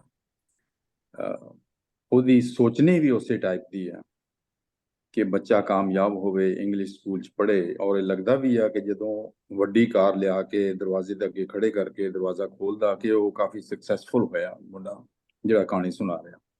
ਚਾਚੀ ਔਨ ਦਾ ਅਦਰ ਹੈਂਡ ਲੱਗਦਾ ਕਿ ਉਹਦੀ ਬੈਕਗਰਾਉਂਡ ਮਾੜੀ ਆ, ਉਹਦੀ ਸੋਚਣੀ ਵੀ ਛੋਟੀ ਆ। ਉਹ ਬੱਚੇ ਵੀ ਉੱਥੇ ਸਕੂਲਾਂ ਵਾਲੇ ਪਿੰਡ ਦੇ ਸਕੂਲ ਦੇ ਵਿੱਚ ਹੀ ਪੜ੍ਹ ਕੇ ਤੇ ਬਹੁਤਾ ਵੱਡਾ ਮਤਲਬ ਉਹਦਾ ਹੈ ਨਹੀਂ। ਸੋ ਜਿਹੜੀ ਇਹ ਫਾਈਨੈਂਸ਼ੀਅਲ ਸਟੇਟਸ ਦਾ ਇਫੈਕਟ ਹੈ, ਮਲਟੀ ਜਨਰੇਸ਼ਨਲ ਇਫੈਕਟ ਹੈਗਾ। ਉਹਨਾਂ ਗਰੀਬਾਂ ਦੀ ਸੋਚਣੀ ਵੀ ਲਿਮਿਟਡ ਹੁੰਦੀ ਆ ਔਰ ਡਿਪੈਂਡੈਂਸ ਔਰ ਹੈਲਪਲੈਸਨੈਸ ਵੀ ਹੁੰਦੀ ਔਰ ਬਹੁਤਾ ਸੋਚ ਨਹੀਂ ਸਕਦੇ। ਮੇਰਾ ਖਿਆਲ ਇਸ ਚੀਜ਼ ਨੂੰ ਵੀ ਇਹ ਦੋਹਾਂ ਕੈਰੈਕਟਰਾਂ ਨੇ ਕਾਫੀ ਉਭਾਰਨ ਦੀ ਕੋਸ਼ਿਸ਼ ਕੀਤੀ ਆ ਕਿ ਜੇ ਤੁਹਾਡੇ ਕੋਲ ਬੈਕਗਰਾਉਂਡ ਤਗੜੀ ਆ, ਤੁਹਾਡੀ ਸੋਚਣੀ ਵੀ ਵੱਡੀ ਆ, ਤੁਸੀਂ ਸਕਸੈਸਫੁਲ ਵੀ ਹੋ ਜਾਓਗੇ। ਤੇ ਜੇ ਨਹੀਂ ਤੇ ਉਸੇ ਦਾਇਰੇ ਵਿੱਚ ਤੁਸੀਂ ਘੁੰਮਦੇ ਰਹਿੰਦੇ ਹੋ। ਤੇ ਗਰੀਬੀ ਤਾਂ ਅਮੀਰੀ ਦਾ ਚੱਕਰ ਵੀ ਇਹਦੇ ਵਿੱਚ ਮੇਰਾ ਖਿਆਲ ਦਿਖਾਇਆ ਗਿਆ। ਬੜੀ ਮਿਹਰਬਾਨੀ। ਬਹੁਤ ਸ਼ੁਕਰੀਆ ਅਮਰ ਜੀ, ਬੜੀ ਸਹੀ ਗੱਲਬਾਤ ਹੋ ਰਹੀ ਹੈ ਜੀ। ਹੋਰ ਸਾਡੇ ਦੋਸਤ ਕੋਈ?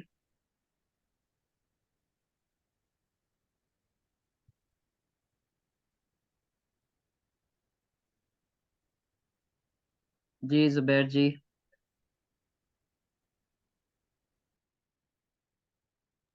ਅੱਛਾ, ਹੋ ਗਈ ਸਾਰੀ ਗੱਲਬਾਤ। ਆਪਣਾ ਸ਼ੇਖ ਆਫਤਾਬ ਸਾਹਿਬ ਨੇ ਕਾਫੀ ਡਿਟੇਲ ਨਾਲ ਗੱਲਬਾਤ ਕੀਤੀ ਹੈ, ਲੇਕਿਨ ਕਹਾਣੀ ਬਹਰਹਾਲ ਬਲੀਜੀਤ ਨੇ ਖੋਲੀ ਹੈ। ਉਹਦੇ ਵਿੱਚ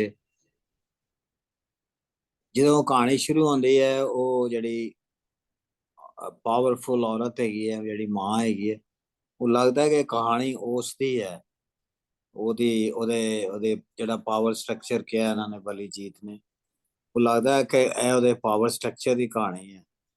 ਕਹਾਣੀ ਬੱਚੇ ਦੇ ਰਾਹੀਂ ਹੋ ਰਹੀ ਹੈ।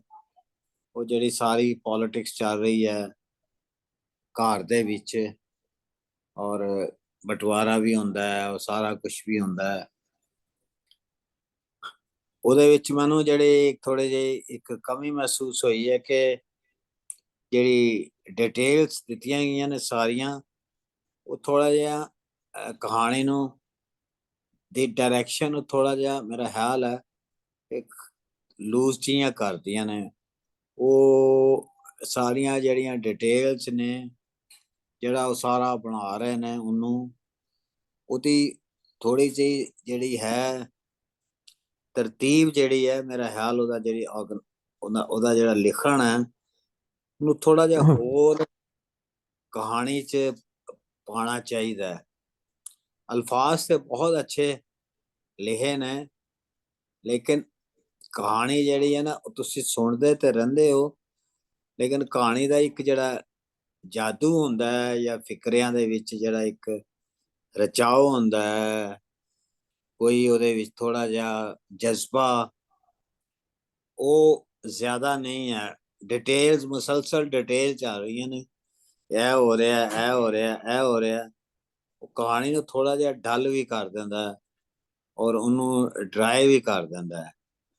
ਉਹਦੇ ਥੋੜਾ ਜਿਹਾ ਕੋਈ ਡਰਾਮਾ ਜਿਹੜਾ ਉਹ ਪਾਉਣ, ਉਹ ਇਹ ਤੇ ਦੱਸ ਰਹੇ ਨੇ ਕਿ ਇਸ ਤਰ੍ਹਾਂ ਚੀਜ਼ਾਂ ਹੋ ਰਹੀਆਂ ਨੇ। ਬਹੁਤ ਜ਼ਿਆਦਾ ਨੈਰੇਟਿਵ ਹੈ ਜਿਹੜਾ, ਉਹਨੂੰ ਨਰੇਸ਼ਨ ਬਹੁਤ ਜ਼ਿਆਦਾ ਹੈ ਉਹਦੇ 'ਚ ਕੋਈ ਉਤਾਰ ਚੜਾਓ ਇਸ ਤਰ੍ਹਾਂ ਦੀਆਂ ਹੈ ਚੀਜ਼ਾਂ ਜ਼ਿਆਦਾ ਨਹੀਂ ਨੇ।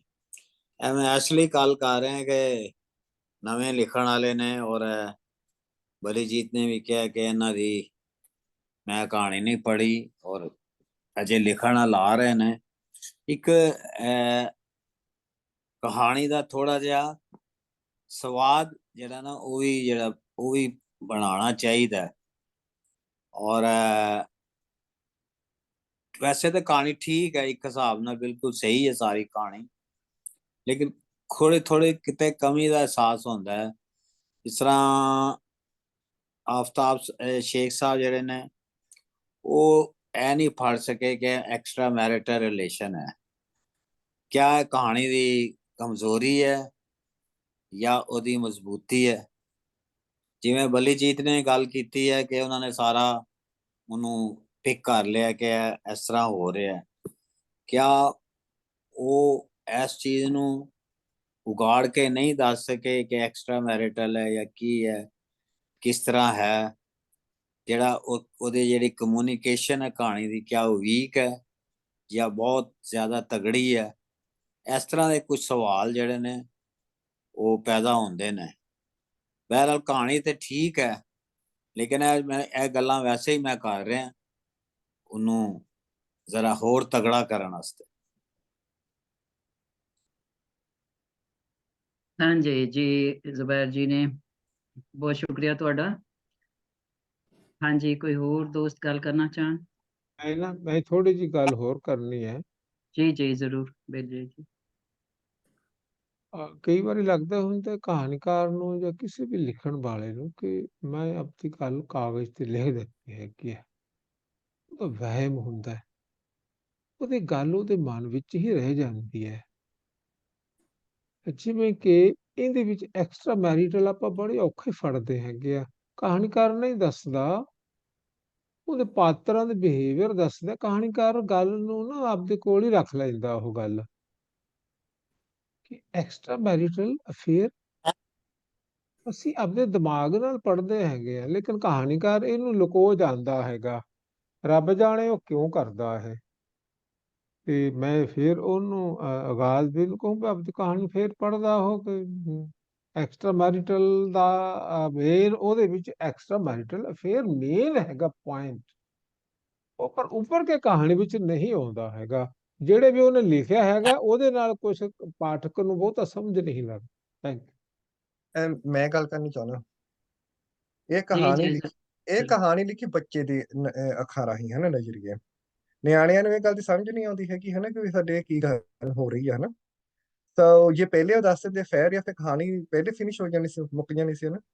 ਉਹ ਪਹਿਲਾਂ ਭਾਵ ਨਿਆਣਿਆਂ ਨੂੰ ਤਾਂ ਇਹੀ ਦਿਸਿਆ, ਬੱਚੇ ਨੂੰ ਮੁੰਡੇ ਨੂੰ ਜਿੱਦਾਂ ਵੀ ਭਾਵ ਸਟਰਗਲ ਆ। ਮੇਰੀ ਮਾਂ ਰੋਹ ਪਾਈ ਜਾਂਦੀ ਆ ਤੇ ਉਹਨੇ ਚਾਚੀ ਘਰੋਂ ਕੱਢ ਦਿੱਤੀ, ਕਹਿਣ ਦਾ ਮਤਲਬ ਹੈ ਹਨਾ।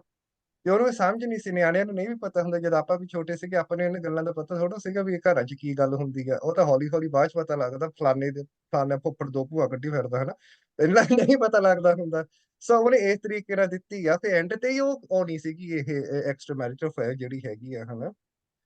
ਪਹਿਲਾਂ ਦੱਸ ਦਿੰਦੇ ਫਿਰ ਕਹਾਣੀ ਗਈ ਸੀ ਹਨਾ। ਇਹ ਬੱਚੇ ਦੇ ਰਾਹੀਂ ਇਹ ਹਨਾ ਸਟੋਰੀ ਆਪਾਂ ਨੂੰ ਪੇਸ਼ ਕੀਤੀ ਆ। ਉਹਦਾ ਤੁਸੀਂ ਇੱਕ ਕਿਤਾਬ ਵੀ ਲਿਖ ਸਕਦੇ ਤੇ ਜਿੰਨੀਆਂ ਮਰਜ਼ੀ ਲਿਖੀ ਜਾਓ। ਬਸ ਇਹੀ ਕਹਿਣਾ ਸੀ। ਮੈਂ ਵੀ ਇਹਦੇ 'ਚ ਗੱਲ ਕਹਿਣੀ ਹੈ, ਸਮੀਨਾ ਜੀ ਇਜਾਜ਼ਤ ਹੈ? ਜੀ ਜੀ ਜੀ ਜੀ। ਉਹ ਨਾ ਅਗਰ ਇੱਥੇ ਮਤਲਬ ਅਮਰੀਕਨ ਕਲਚਰ ਵਿੱਚ ਜਾਂ ਕਿਸੇ ਯੂਰਪੀਅਨ ਕਲਚਰ ਵਿੱਚ ਕੋਈ ਕਹਾਣੀਕਾਰ ਲਿਖੇਗਾ ਜਾਂ ਪੰਜਾਬ ਦੀ ਰਹਿਤਲ ਵਿੱਚ ਕੋਈ ਬੰਦਾ ਕਹਾਣੀ ਲਿਖੇਗਾ, ਉਹਨਾਂ ਦੀ ਕਹਾਣੀ ਜਿਹੜੀ ਉਹ ਪੰਜਾਬ ਦੀ ਰਹਿਤਲ ਵਿੱਚ ਹੈ। ਮੇਰਾ ਵੀ ਪਿੰਡ ਨਾਲ ਤਾਲੁਕ ਹੈ। ਜਦੋਂ ਉਹ ਕਹਾਣੀ ਬਿਆਨ ਕਰ ਰਹੇ ਸਨ, ਪੂਰਾ ਸੀਨ ਜਿਹੜਾ ਪੂਰਾ ਰੀਅਲ ਪਿਕਚਰ ਉਹਦੀ ਨਜ਼ਰ ਆਉਂਦੀ ਹੈ। ਔਰ ਇਹ ਸਾਡੇ ਮਾਸ਼ਰੇ 'ਚ ਉਸ ਤਰ੍ਹਾਂ ਬਿਆਨ ਨਹੀਂ ਕੀਤੇ ਜਾਂਦੇ ਇਹ ਚੀਜ਼ਾਂ, ਮਤਲਬ ਹੈ ਤੇ ਹੈ ਨੇ, ਲੇਕਿਨ ਇਹਨਾਂ ਨੂੰ ਜਿਸ ਤਰ੍ਹਾਂ ਸਾਦਾ ਮੰਟੂ ਨੇ ਡਿਫਰੈਂਟ ਤਰੀਕੇ ਨਾਲ ਲਿਖਿਆ, ਲੇਕਿਨ ਬਹੁਤੀ ਜਿਹੜੀ ਕਹਾਣੀ ਲਿਖੀ ਜਾਂਦੀ ਹੈ ਉਹਨੂੰ ਉਹਦੇ ਤੇ ਉਹਨੂੰ ਉਹਨਾਂ ਐਕਸਪਲੋਇਟ ਨਹੀਂ, ਉਹਨਾਂ ਨਹੀਂ ਦੱਸਿਆ ਜਾਂਦਾ ਮੇਨ ਰੀਜ਼ਨ ਦੇ ਤੌਰ ਤੇ। ਮੇਰਾ ਤੇ ਹੀ ਇਹਦੇ 'ਚ ਵਰਜਨ ਹੈ। ਪੰਜਾਬ ਦੀ ਰਹਿਤਲ ਜਿਹੜੇ ਪੰਜਾਬ ਦਾ ਵਸੇਬ ਉਹਦੇ 'ਚ ਗੱਲ ਹੋਏ ਵੀ ਤੇ ਲੋਕ ਇਸ ਗੱਲ ਨੂੰ ਉਹਨਾਂ ਨਹੀਂ ਬਿਆਨ ਕਰਦੇ। ਜੀ ਜੀ ਹਾਂ, ਲੇਕਿਨ ਤੁਹਾਡੀ ਗੱਲ ਸਹੀ ਹੈ ਆਪਣਾ ਗੌਹਰ ਜੀ, ਲੇਕਿਨ ਹੈਗਾ ਦੇਖੋ ਉਹਨਾਂ ਨੇ ਸ਼ੇਖ ਆਫਤਾਬ ਸਾਹਿਬ ਨੇ ਬੜੀ ਡਿਟੇਲ ਨਾਲ ਸਾਰੀ ਕਹਾਣੀ ਦੇ ਕਰੈਕਟਰ ਤੱਕ ਦੱਸੇ, ਲੇਕਿਨ ਇਹ ਪੁਆਇੰਟ ਉਹ ਮਿਸ ਕਰ ਗਏ। ਲਿਹਾਜ਼ਾ ਮੇਰਾ ਖਿਆਲ ਹੈ ਭਾਵੇਂ ਬੱਚਾ ਵੀ ਦੇਖ ਰਿਹਾ ਲੇਕਿਨ ਸੁਣ ਤੇ ਅਸੀਂ ਰਹੇ ਹਾਂ ਨਾ।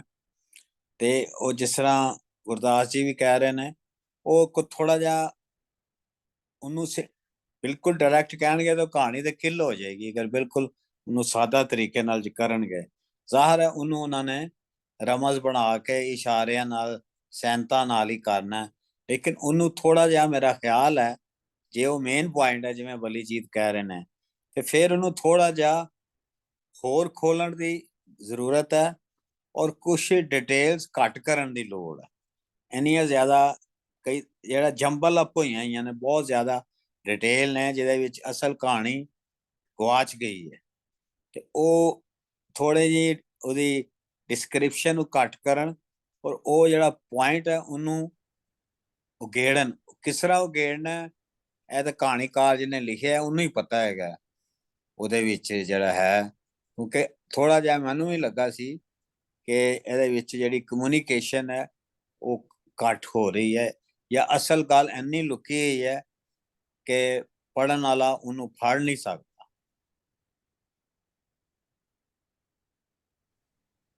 जी बहुत शुक्रिया स्पैर जी।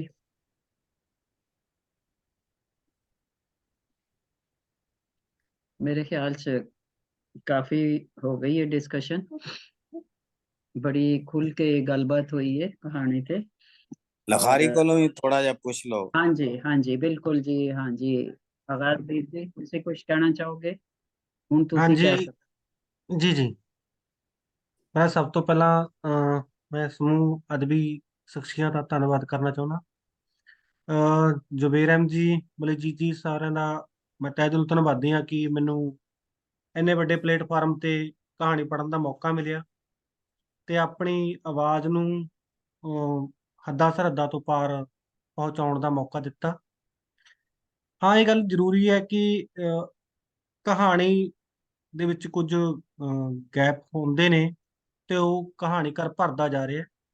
ਮੈਂ ਤਾਂ ਸਿਰਫ ਇੱਕ ਪੁਆਇੰਟਰ ਨੂੰ ਲਿਖ ਕੇ ਕਹਾਣੀ ਲਿਖੀ ਸੀ ਕਿ ਮਾਂ ਕਦੇ ਗਲਤ ਨਹੀਂ ਹੁੰਦੀ ਤੇ ਬਾਪ ਕਦੇ ਸਹੀ ਵੀ ਨਹੀਂ ਹੋ ਸਕਦਾ। ਮੈਂ ਇਸ ਪੁਆਇੰਟ ਨੂੰ ਲਿਖ ਕੇ ਕਹਾਣੀ ਅੱਗੇ ਵਧਾਈ ਸੀ। ਕੁਝ ਕੁ ਚਲੋ ਸੁਝਾਅ ਆਏ ਨੇ, ਮੈਂ ਇਹਨਾਂ ਨੂੰ ਨੋਟ ਕਰਾਂਗਾ। ਤੇ ਕਹਾਣੀ, ਕਿਉਂਕਿ ਕਹਾਣੀ ਕਦੇ ਸੰਪੂਰਨ ਨਹੀਂ ਹੁੰਦੀ, ਕਹਾਣੀ ਵਿੱਚ ਬਹੁਤ ਸਾਰੇ ਗੈਪ ਰਹਿ ਜਾਂਦੇ ਹੁੰਦੇ ਨੇ। ਇਨ ਫਿਊਚਰ ਮੈਂ ਰੀਰਾਈਟ ਕਰਾਂਗਾ ਤੇ ਕਹਾਣੀ ਤੇ ਮਿਹਨਤ ਕਰਕੇ ਪਬਲਿਸ਼ ਕਰਵਾਵਾਂਗਾ। ਆਪ ਸਭ ਦਾ ਤਹਿ ਦਿਲੋਂ ਧੰਨਵਾਦ, ਮਿਹਰਬਾਨੀ, ਸ਼ੁਕਰੀਆ ਜੀ। जी बिल्कुल आगाज बीर जी, ये ते ਜੀ सारी जिंदगी ना जेड़ा लखारी है वो सिखदा रहंदा है। ਜੀ ते मैं होप करनी है कि तुसी अज दी संगत ਕਈ ਸਾਡੇ ਜਿਹੜੇ ਵੱਡੇ ਲਖਾਰੀ ਨੇ, ਬਲਜੀਤ ਜੀ ਨੇ, ਜ਼ੁਬੈਰ ਜੀ, ਉਹਨਾਂ ਦੀ ਜਿਹੜੀਆਂ ਗੱਲਾਂ ਤੁਸੀਂ ਜਿਹੜੀਆਂ ਨੇ ਉਹ ਪੱਲੇ ਬੰਨੀਆਂ ਹੋਣਗੀਆਂ ਤੇ ਕਹਾਣੀ ਤੁਹਾਡੀ ਬਿਲਾਸ਼ੁਬਾ ਅੱਛੀ ਸੀ।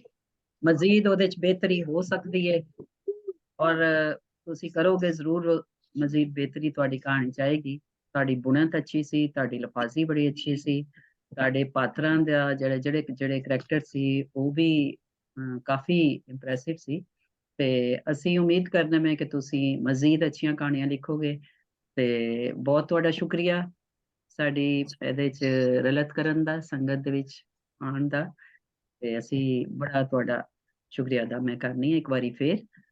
ਤੇ ਮੇਰੇ ਖਿਆਲ 'ਚ ਹੁਣ ਸਾਡਾ ਟਾਈਮ ਵੀ ਜਿਹੜਾ ਹੈ ਉਹ ਮੁੱਕ ਰਿਹਾ ਹੈ ਤੇ ਮੈਂ ਆਪਣੇ तमाम ਦੋਸਤਾਂ ਦਾ, ਮਿੱਤਰਾਂ ਦਾ ਸ਼ੁਕਰੀਆ ਅਦਾ ਕਰਨੀ ਹੈ ਜਿਹੜੇ ਹਮੇਸ਼ਾ ਤੋਂ ਸਾਡੇ ਨਾਲ ਹੁੰਦੇ ਨੇ। ਤੇ ਇਨਸ਼ਾਅੱਲਾ ਫਿਰ ਅਸੀਂ ਮਹੀਨੇ ਬਾਅਦ ਫਿਰ ਮਿਲਾਂਗੇ ਆਪਣੇ ਹਾਂਜੀ ਨਵੇਂ ਹਾਂਜੀ ਲਿਖਤਾਂ ਦੇ ਨਾਲ। ਜੀ, ਤੇ ਸਾਰਿਆਂ ਨੂੰ ਮੇਰੇ ਵੱਲੋਂ ਨਵੇਂ ਸਾਲ ਦੀਆਂ ਦੁਬਾਰਾ ਲੱਖ ਲੱਖ ਵਧਾਈਆਂ ਬਿਲਕੁਲ ਜੀ। ਹਾਂ ਸਾਰਿਆਂ ਨੂੰ ਓਏ ਵਧਾਈਆਂ। ਤੁਹਾਨੂੰ ਵੀ ਤੇ ਆਪਣੇ ਵੀਰ ਜੀ ਮੈਂ ਦੱਸਣਾ ਚਾਹੁੰਦਾ ਤੁਹਾਨੂੰ ਕਿ ਜੀ ਜਿਹੜੇ ਬੰਦੇ ਥੋੜੇ ਨੇ ਇਹਦੇ ਤੋਂ ਪਰੇਸ਼ਾਨ ਨਾ ਹੋਣਾ। ਇਹਦੀ ਰਿਕਾਰਡਿੰਗ ਜਿਹੜੀ ਹੈ ਉਹ ਅਸੀਂ YouTube ਤੇ ਪਾਉਂਦੇ ਆ ਤੇ ਬਹੁਤ ਜ਼ਿਆਦਾ ਲੋਕ ਉਹਨੂੰ ਦੇਖਦੇ ਨੇ। ਹਾਂ ਜਦੋਂ ਬਿਲਕੁਲ ਬਿਲਕੁਲ ਗੁਰਦਾਸ ਜੀ ਜਿਹੜੇ ਨੇ ਉਹ ਫੇਸਬੁੱਕ ਤੇ ਇਹਦੀ ਰਿਕਾਰਡਿੰਗ ਲਾਉਂਦੇ ਨੇ, ਇਹਨਾਂ ਨੇ ਪੂਰਾ पेज बनाया है ਤੇ ਬੇਸ਼ੱਕ ਬੰਦੇ ਥੋੜੇ ਨੇ ਲੇਕਿਨ ਬਹੁਤ ਜ਼ਿਆਦਾ ਲੋਕ ਇਹਨੂੰ ਦੇਖਣਗੇ ਔਰ ਤੁਹਾਡੀ ਗੱਲ ਬਹੁਤ ਜ਼ਿਆਦਾ ਲੋਕਾਂ ਤੱਕ ਪਹੁੰਚੇਗੀ। ਮਿਹਰਬਾਨੀ ਜੀ। ਜੀ ਥੋੜਾ ਮੈਂ ਲਾਈਵ ਹੁਣੇ ਕਰ ਦਿੱਤਾ ਸੀਗਾ ਸਾਰੇ ਨੂੰ, ਤੇ 560 ਲਾਈਕਸ ਹੈਗੀਆਂ ਸਬਸਕ੍ਰਾਈਬਰਸ, ਉਹ ਫਿਰ ਦੇਖ ਲੈਂਦੇ ਆ ਬਾਅਦ ਚ। ਹਾਂ ਜੀ ਤੁਸੀਂ ਅੰਦਾਜ਼ਾ ਲਾ ਹੀ ਸਕਦੇ ਹੋ। ਬਿਲਕੁਲ ਹਾਂਜੀ ਜੀ ਬਿਲਕੁਲ ਜੀ। ਜੀ ਤੇ ਸਾਰਿਆਂ ਦਾ ਬਹੁਤ ਸ਼ੁਕਰੀਆ ਜੀ, ਸਾਰੇ Thank ਦੋਸਤਾਂ you. ਦਾ। ਤੇ ਰਿਕਾਰਡਿੰਗ ਬੰਦ ਆਗਾਜ਼ ਕਰਨਾ? ਜੀ ਦਾ ਹਾਂਜੀ ਬੰਦ ਜੀ ਕਰ ਦਿਓ। ਜੀ